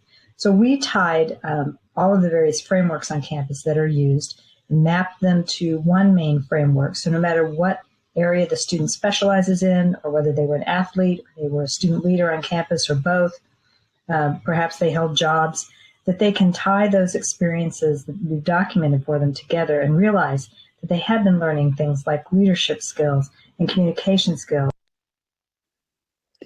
In the college system of Tennessee, the CLR has yet to be implemented, but our goal and hope is that the Comprehensive Learner Record will provide students not only with a tool that they can use during their time at our institutions to look at their experiences and where there might be gaps, things that they might want to do still before they graduate, but also a tool that employers and even universities could use when students transfer to see the specific skills and competencies that the students gain while they were enrolled at our institutions. Hi, my name is Alicia, and I earned my Master's of Human Resources Management with Rasmussen University. And I earned that degree while I was working full-time, which meant there was a lot to juggle, and it often felt like a whirlwind. It was really easy to feel like I forgot what I had learned in my last class because I would become so focused on forging ahead into the next class. So when I graduated, it did feel like a huge accomplishment, but I really wanted to be sure that I could articulate the skills and the knowledge that I had gained through all of that effort. So the Comprehensive Learner Record provided to me by Rasmussen is amazing. It's such a great tool to reflect back on what I've accomplished and present those achievements to others in a sensible way. Every core concept that I proved proficiency in and learned throughout my program is clearly laid out here. And that is an invaluable asset for employers and professional communications, and even telling my family and friends about what I've learned and what I achieved. And I just really like to reflect back on this to myself so I can sort of remind myself, look at all these amazing things that I learned, and really feel a sense of accomplishment there.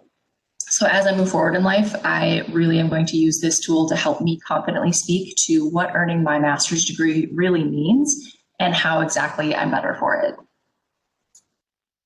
We are super excited about the Comprehensive Learner Record and what it does for our students' metacognition. It gets them thinking about their thinking. Instead of fixating on letter grades and GPA, they're focused on skills, how they have demonstrated those skills in their academic programs, but also how they can communicate those skills to their employer or their future employer once they graduate and get out into the world or workforce.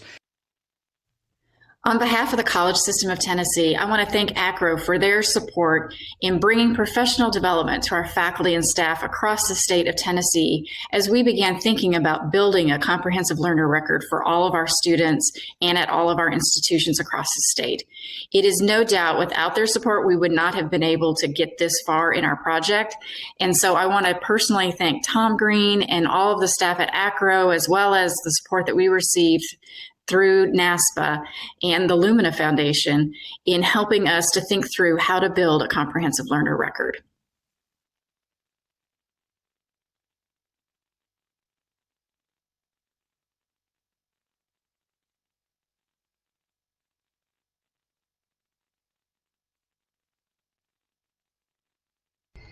We were excited to participate in this Comprehensive Learner Record project.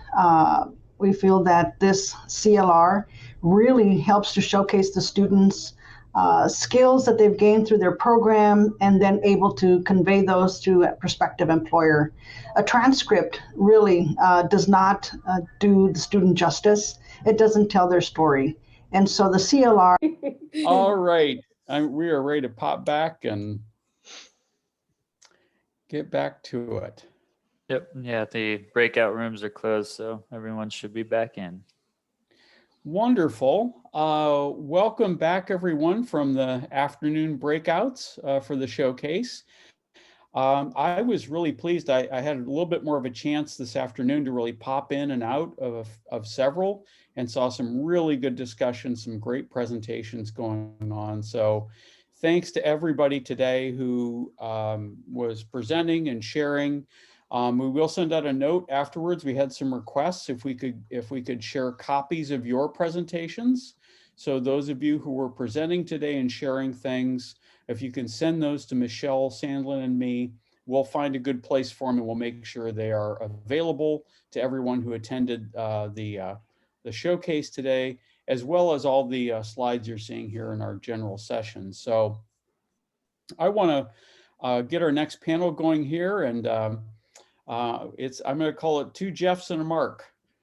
Because I have some colleagues of mine here who are going to join us, and we're going to talk about a really important aspect of this as we start to dip our toes into the technology that underpins all of these records. And we're going to have a brief panel discussion here with these gentlemen. So I'm going to stop my screen share. I'm going to ask Jeff, and Mark to please go ahead and unmute. And we're going to go ahead and get this going here. So I'm going to just ask these gentlemen to introduce themselves, and I'm going to start with Jeff Borer. So Jeff, if you'd please tell us a little bit about yourself and your relationship to the work in standards.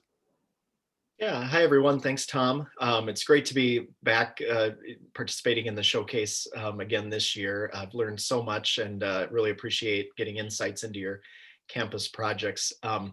I'm with IMS Global, and my role is the technical program manager for digital credentials, and that includes our work with badges and the comprehensive learner record, and to some extent competencies in the frameworks that they live in. I support a number of our members' efforts through our technical work groups, and I've been heavily involved with the support of the development of the CLR standard that we'll touch on in just a little bit.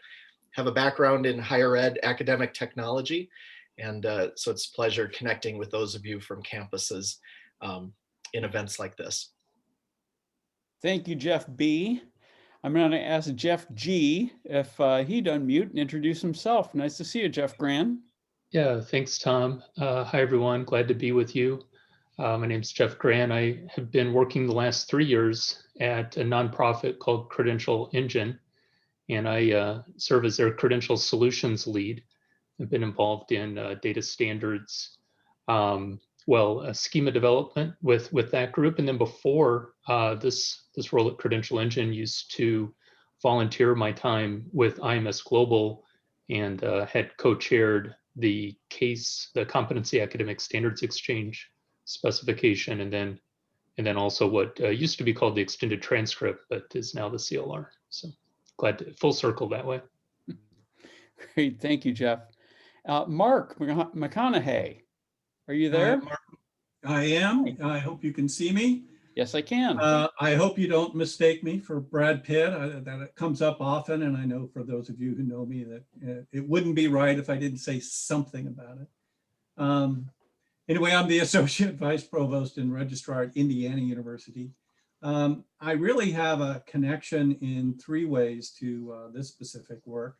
One is at my own institution, we have developed a prototype for a comprehensive learner record for the Hoosier experience, in which we've used basically our digital platform to express a credential that is not part of the transcript. So that was number one.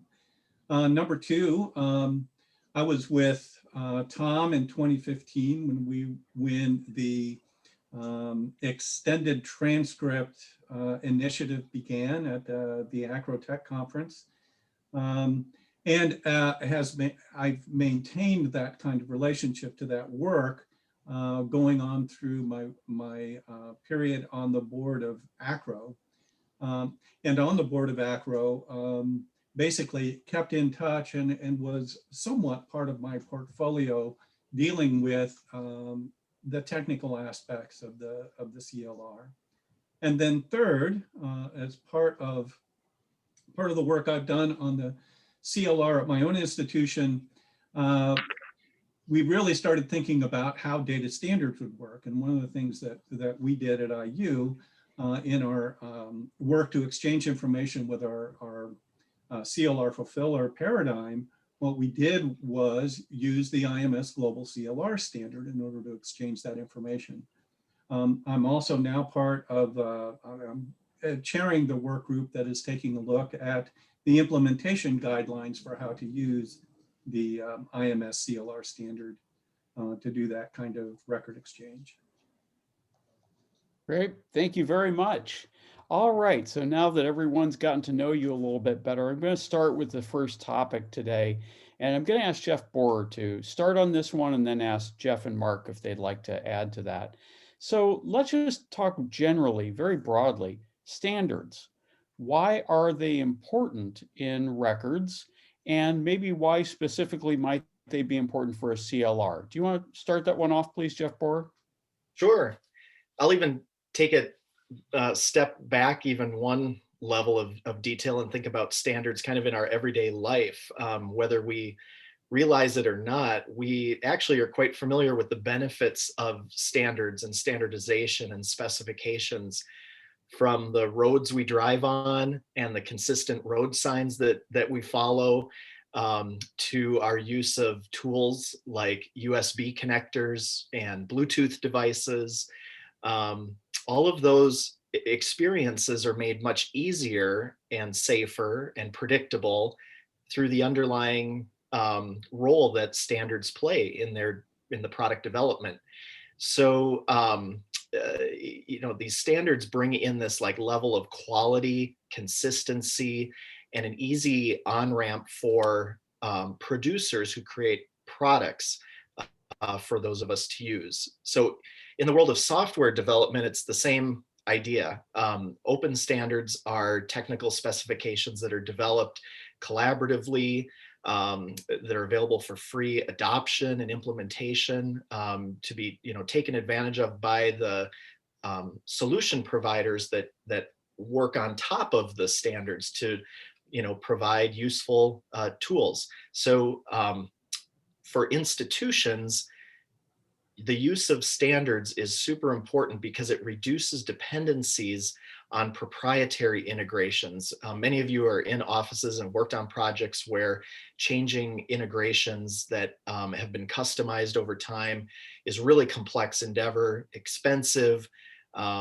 Anytime there's maintenance that needs to be done, it's a difficult endeavor. So the use of standards eases some of those challenges. For software developers, the use of standards provides the blueprint for structuring the data and exchanging the data and participating in this connected ecosystem, which CLRs is all about. It's all about the connections between learners and their institutions and employment opportunities.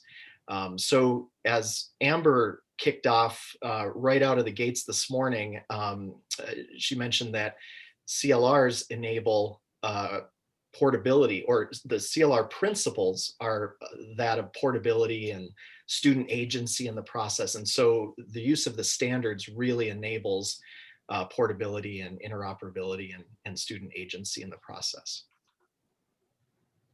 Thanks, Jeff. Jeff or Mark, anything to add on that topic? Sure. I'm always, when we talk about standards, one of my go-to phrases, actually, there's kind of two of them. One is, and Jeff kind of expressed this, standards shall set you free, right? If you really have a set of standards, all of a sudden a USB port can be used in any number of ways. The problem comes when you get something proprietary, right? And the thing about standards is you can have so many. And therein, I think, lies the rub. You know, going back, I'll kind of connect ACRO to standards. ACRO has been interested in standards basically over the course of the last century, the 20th century. Really, standards work not only in a digital domain, but they also work in a qualitative domain. So the whole idea of the Carnegie Credit Hour and be able to to basically take courses from one institution to another and make sense of them are a set of standards, normative standards that we have to use in order to exchange and make sense of this information. Well, with the rise of computing in the 60s, 70s, and 80s, doing this digitally became paramount. And even all the way back in 1988, Speedy came to be, the whole idea of exchanging information in using a digital standard that would enable a machine-to-machine kind of connection was already in place. Now, it turned out, though, that although extremely successful, Speedy was extremely successful. However, it was successful in various subpopulations. What happened is in states that really had mandated this kind of electronic exchange, Speedy, this kind of transcript really, really worked. And in pairs, if there was a high volume of information to be shared, they worked that way. But it was a heavy lift. And many institutions basically chose, for whatever reason, not to go ahead and do that heavy lift. After that time, now I'm coming all the way to the CLR component. And not only do we have an academic record, but we have this wide breadth of records. So now not only do we need to exchange in a digital way all of the academics records, but now we want all these co-curricular and other aspects of the records too. And then third, there's this vision of a full digital ecosystem that enables students to have agency over their records and so forth. So we need standards to enable that kind of functionality on behalf of the student. And last but not least, and I'll give a plug to my buddy Darren at Western Governors. If ever there was a poster child for the use of standards, it's look at Western Governors and what they've done with the LER, which is basically push their records up to multiple fulfillers. And they've done this by imposing open standards on their data and being able to basically go to the National Student Clearinghouse or IBM or whoever the fulfiller might be in order to make that happen. So I'm also all the way back to standards shall set you free. Boom.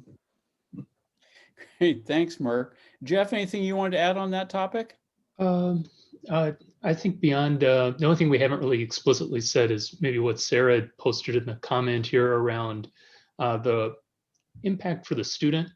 I think, I used to work at an institution that focused on adult learners, and they're very demanding learners. They expect what they learn in the classroom to be relevant to what they're going to be doing on the job.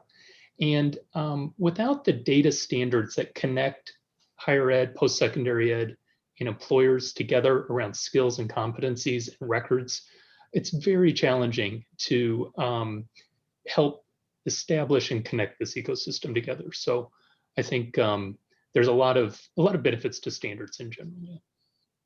And that's a great segue, Jeff. I don't know if you intended it or not, but you've been involved in the work of creating CDTL. And so would you talk a little bit about that and maybe the relationship of credential engine, records, right, credentials, all of this is a bigger ecosystem that's out there? Sure. So Credential Engine is a nonprofit, and we got founded from a Lumina Foundation research grant to explore the possibility of having standards and common vocabulary in this space. And one part of that research was just documenting, well, when we say credentials, what are we talking about? How many are there? And so we've published every year now a report. We'll have another one coming out soon in February on how many credentials are being offered in America. And the number is overwhelming. It's approaching 1 million credentials. If you think about the size of that market, then it's really risky and hard for learners to make good choices about which of these credentials they should enroll in. It's hard for employers to differentiate these credentials, and they treat them all the same, which leads to credential inflation. And it's hard for institutions to make strategic decisions about standing up programs because the fear is they won't be able to differentiate their new credentials and the value of them based on the quality of those credentials in a market that's saturated with over 1 million credentials already. So we need to do better in being able to explicitly and fully describe the credentials that are being offered in the market. And that's been our mission, is around credential transparency. And the way we've been pursuing that is a couple different avenues, but one has been this CTDL. It's the Credential Transparency Description Language. It is a open schema for describing everything you'd ever want to know about a credential. Its cost, its requirement. What type of credential are we talking about? Is it a license? Is it a certificate, master's degree? You know, there's a lot of different credentials being offered. And I don't know if, well, there's probably a lot I could say about CTDL, but the one thing is, because of its complexity, it's not quick and easy for folks to use themselves. So we built a registry, technical services that are free and open, so institutions can use that language and describe their credentials on the web. And when we talk about credentials here, I'll just put a caveat that we're talking about the credential that's being offered. We're not talking about the credential that's issued to a person. So it's not a registry of CLRs. It's not a registry of diplomas or the degrees that are granted to an individual person. It's a registry of the credentials being offered into the market. So like a bachelor's degree in business at the University of Minnesota would be one credential in our registry that could be described. And the one connection here with CLR, I'll just say, is that we do intend and have seen folks connecting their CLRs with the registry and CTDL, and have been collaborating with IMS Global on giving guidance on those practices. So those are the connection points. Great. Thanks, Jeff. That's an important one, because when we think about the sub-atoms, right, of all this, there's a lot of language in here. And part of that is just describing competencies and learning outcomes in a way that makes sense for others who receive them, right? So this is, when we think about issuing a record, there's also somebody on the other end who's probably going to be receiving that record, and can they pick that up and make sense of it? In higher education, we've become so used to the transcript format over many, many, many decades of having a standard for that, that we just kind of know that. But now we've got to kind of go back and do some more work here to create some common ways of being able to understand all this information. I'm going to turn back and ask Jeff Borer a question about this. So not that long ago, IMS Global began work to develop a CLR standard. So I wanted to ask you to talk about that. What is it a little bit? And maybe just a little bit about, you know, why did you feel you should develop one? Right. Well, let's take a little history lesson, a tour, I suppose, but I may not be the best one to give that history lesson, but I know the origins of IMS's work to develop a CLR standard mirrors very closely with the work of the Lumina-funded ACRO, NASPA, NILOA CLR initiative. Maybe it came shortly after the launch of that project, but clearly, as institutions were desiring to provide their students with a supplemental record to document the various achievements that we've talked about today, it became apparent that these records not only should be human readable to aid in human communication, but also to be machine readable, to be processed by computers and technology systems. So thus a common standard is sort of, the benefits are sort of self-evident, that we could standardize the way that this information is structured. So at its heart, the Comprehensive Learner Record standard through IMS is a set of instructions, technical instructions, that talk about how to structure the data in accordance, in a standardized way. So the structure of the data, how to exchange that data between systems, how to verify that data, and how to secure access to that data. And I'm going to put a link in the chat to the kind of the homepage for the CLR standard. There's plenty of documentation there. The CLR standard has been publicly available for over a year, and it's been implemented by the first wave of early adopters.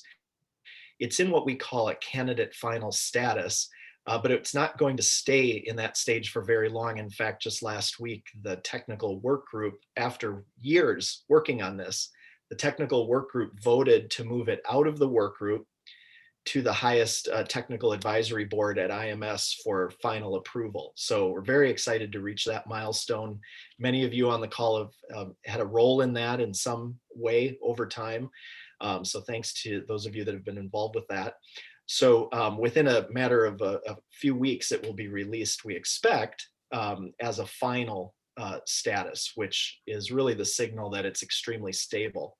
But anyway, there have been a wave of early adopters over the last number of months implementing CLR 1.0, and 3 of them have gone so far as to get their platform tested and certified by IMS for support of the standard. And so hats off to APHIS, eLocker, and Smart Resume from Identify for their early leadership in adopting the standard and bringing that to the market. So all the information's on the page I just posted in the chat.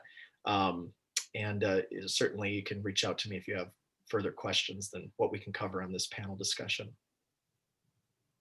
Oh, Jeff, thanks. And history lesson. I just remember that when this work started, and one of the things that drove us to kind of get together and start talking about this was the buzz was going around the records community on e-transcript or digital transcripts or enhanced transcripts. These words are floating out here.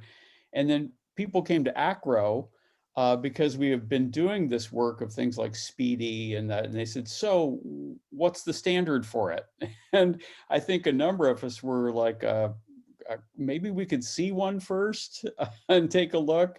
It was so new and just really hadn't really fully formed that I think there was a lot of consideration. It wasn't time for a standard yet, right? Because there wasn't the kind of consensus around maybe what the record could be or should be with it. But that pretty quickly changed, and I think we've seen some really hearty adoption of people really being very interested in doing this work. I know that Mark and I have presented at ACRO several times about this, and we've seen the crowds grow at meetings, people coming in to find out more about what this is and doing the work. And in my mind, that kind of triggered the bell of, gosh, we better think about standards, because 1,000 one-off versions of this would just be chaotic out there in the marketplace. So Mark McKinney, to that end, can you talk a couple of things? We've done a little bit of work here through ACRO on the CLR standard, and now we're in the midst of some continuing work on that. Would you talk about that just a little bit? You've been spearheading that work. Yeah, and I would say, just picking up on, well, I actually wanted to say, you and I have been presenting and the crowds have been growing despite the fact that I'm on the venue. It's kind of amazing. And so it must mean that there is true interest in the overall output that we're discussing, not in who the stars of the panel are. So having said that, one of the things you said was, it was really early, and I think you like to talk about the fact that we really need to see what CLRs were going to be before we start to impose a standard on them. On the other hand, once we went through the initial round of 12 pilots and then this whole second round, all of a sudden there were enough institutions in the mix that all of a sudden what you didn't want to have is the creation of 2,000 standards that might be in play for the exchange of information. So as adoption and traction of the CLR began to take hold, it was time to take a look at what standard might enable the kind of peaceful coexistence between all these CLRs and enable the kind of exchange and understanding of what was received. So at that point, IMS, who had already been in the digital badging world, had already been in the LMS world, had also began to propose a CLR standard, and ACRO put together a group to review it to not only say, gee, is this a viable standard and might it meet the needs of the institutions that already have a CLR, but does it have the capability to be flexible enough to not only handle the CLR, but perhaps because we don't want to exclude it, the academic curricular record as well, because often the credentials include both of those things. So a group was formed, and in May of 2019, after a review of the standard, it was finally concluded that yes, the IMS Global CLR standard really can accomplish these things, and we really ought to put it forward so that we don't have a conglomerate of basically standards to choose from. In other words, that you can have so many.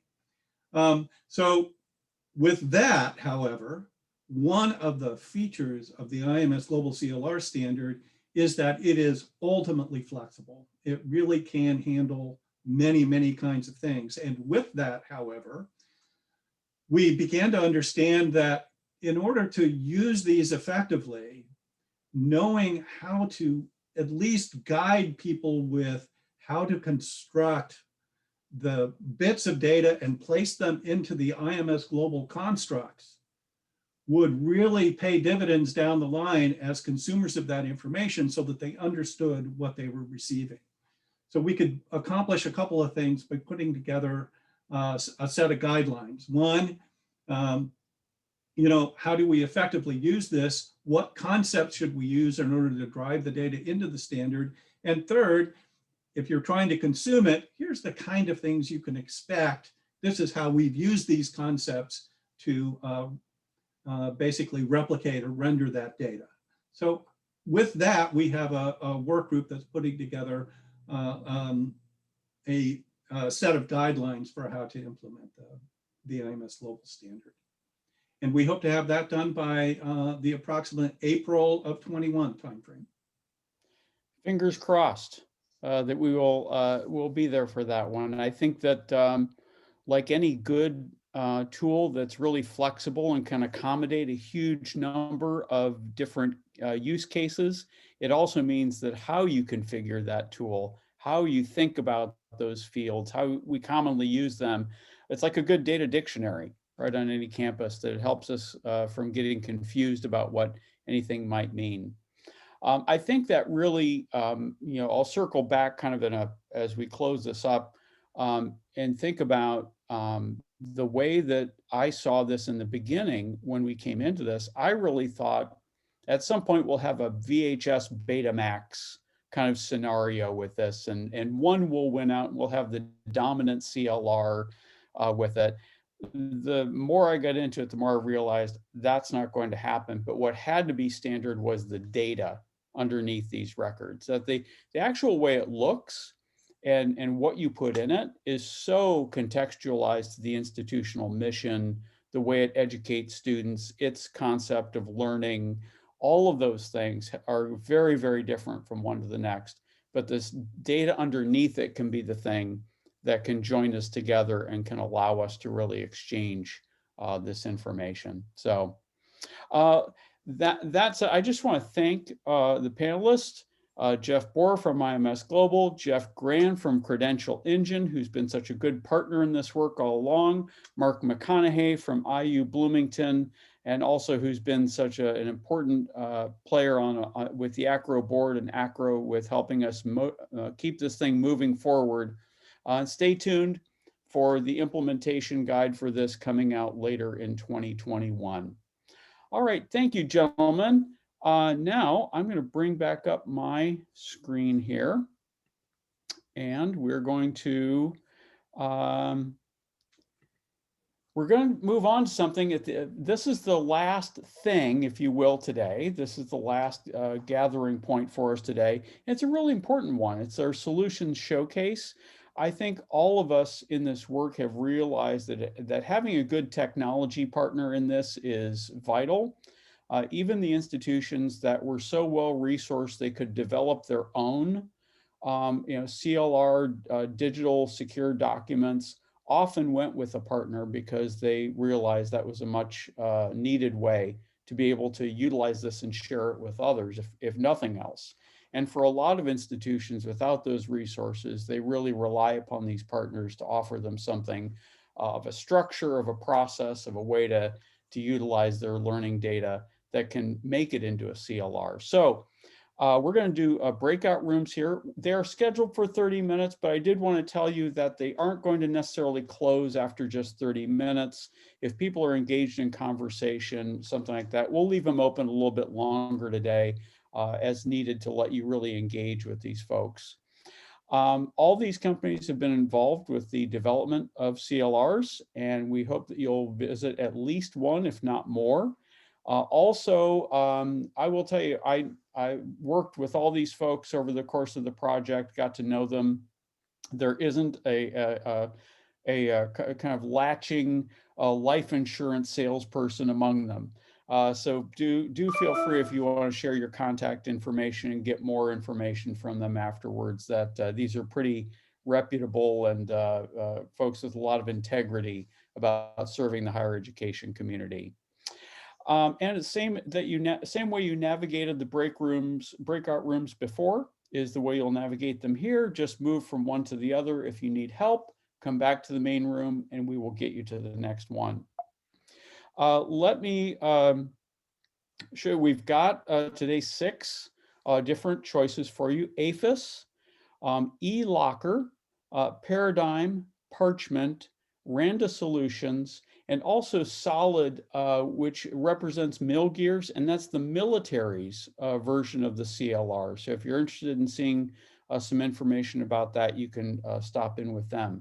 So please do enjoy and get out there and talk with these folks, and thank all of these folks for being with us today. We really appreciate them offering to serve as a reference and resource for us in this work.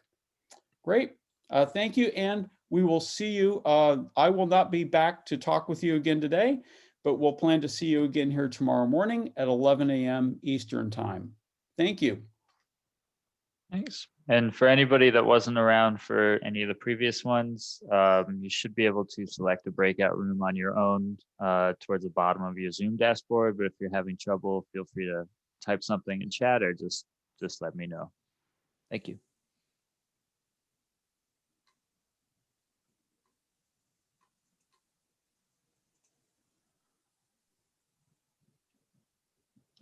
Hey, can you send me, Chris Nelson, over to the eLocker? Of course. Thank you.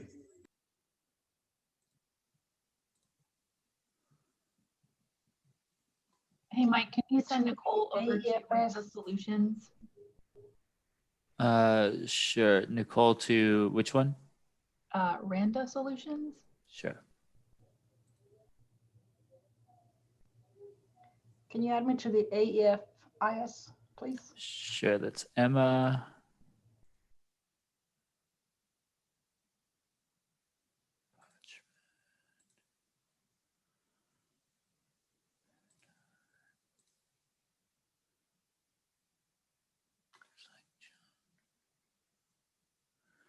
All right. And then Amelia, do you know where you'd like to go? I actually want to stay here. I was going to say a few words with Tom. Oh, okay. Perfect. This is Heather. Could you send me over to Parchment, please? Of course. And did you see that Casey wanted to go to Paradigm? Oh, no, but I will do that right now. Milan. Paradigm and Parchment for Jacqueline. Looks like John got over. Just make sure.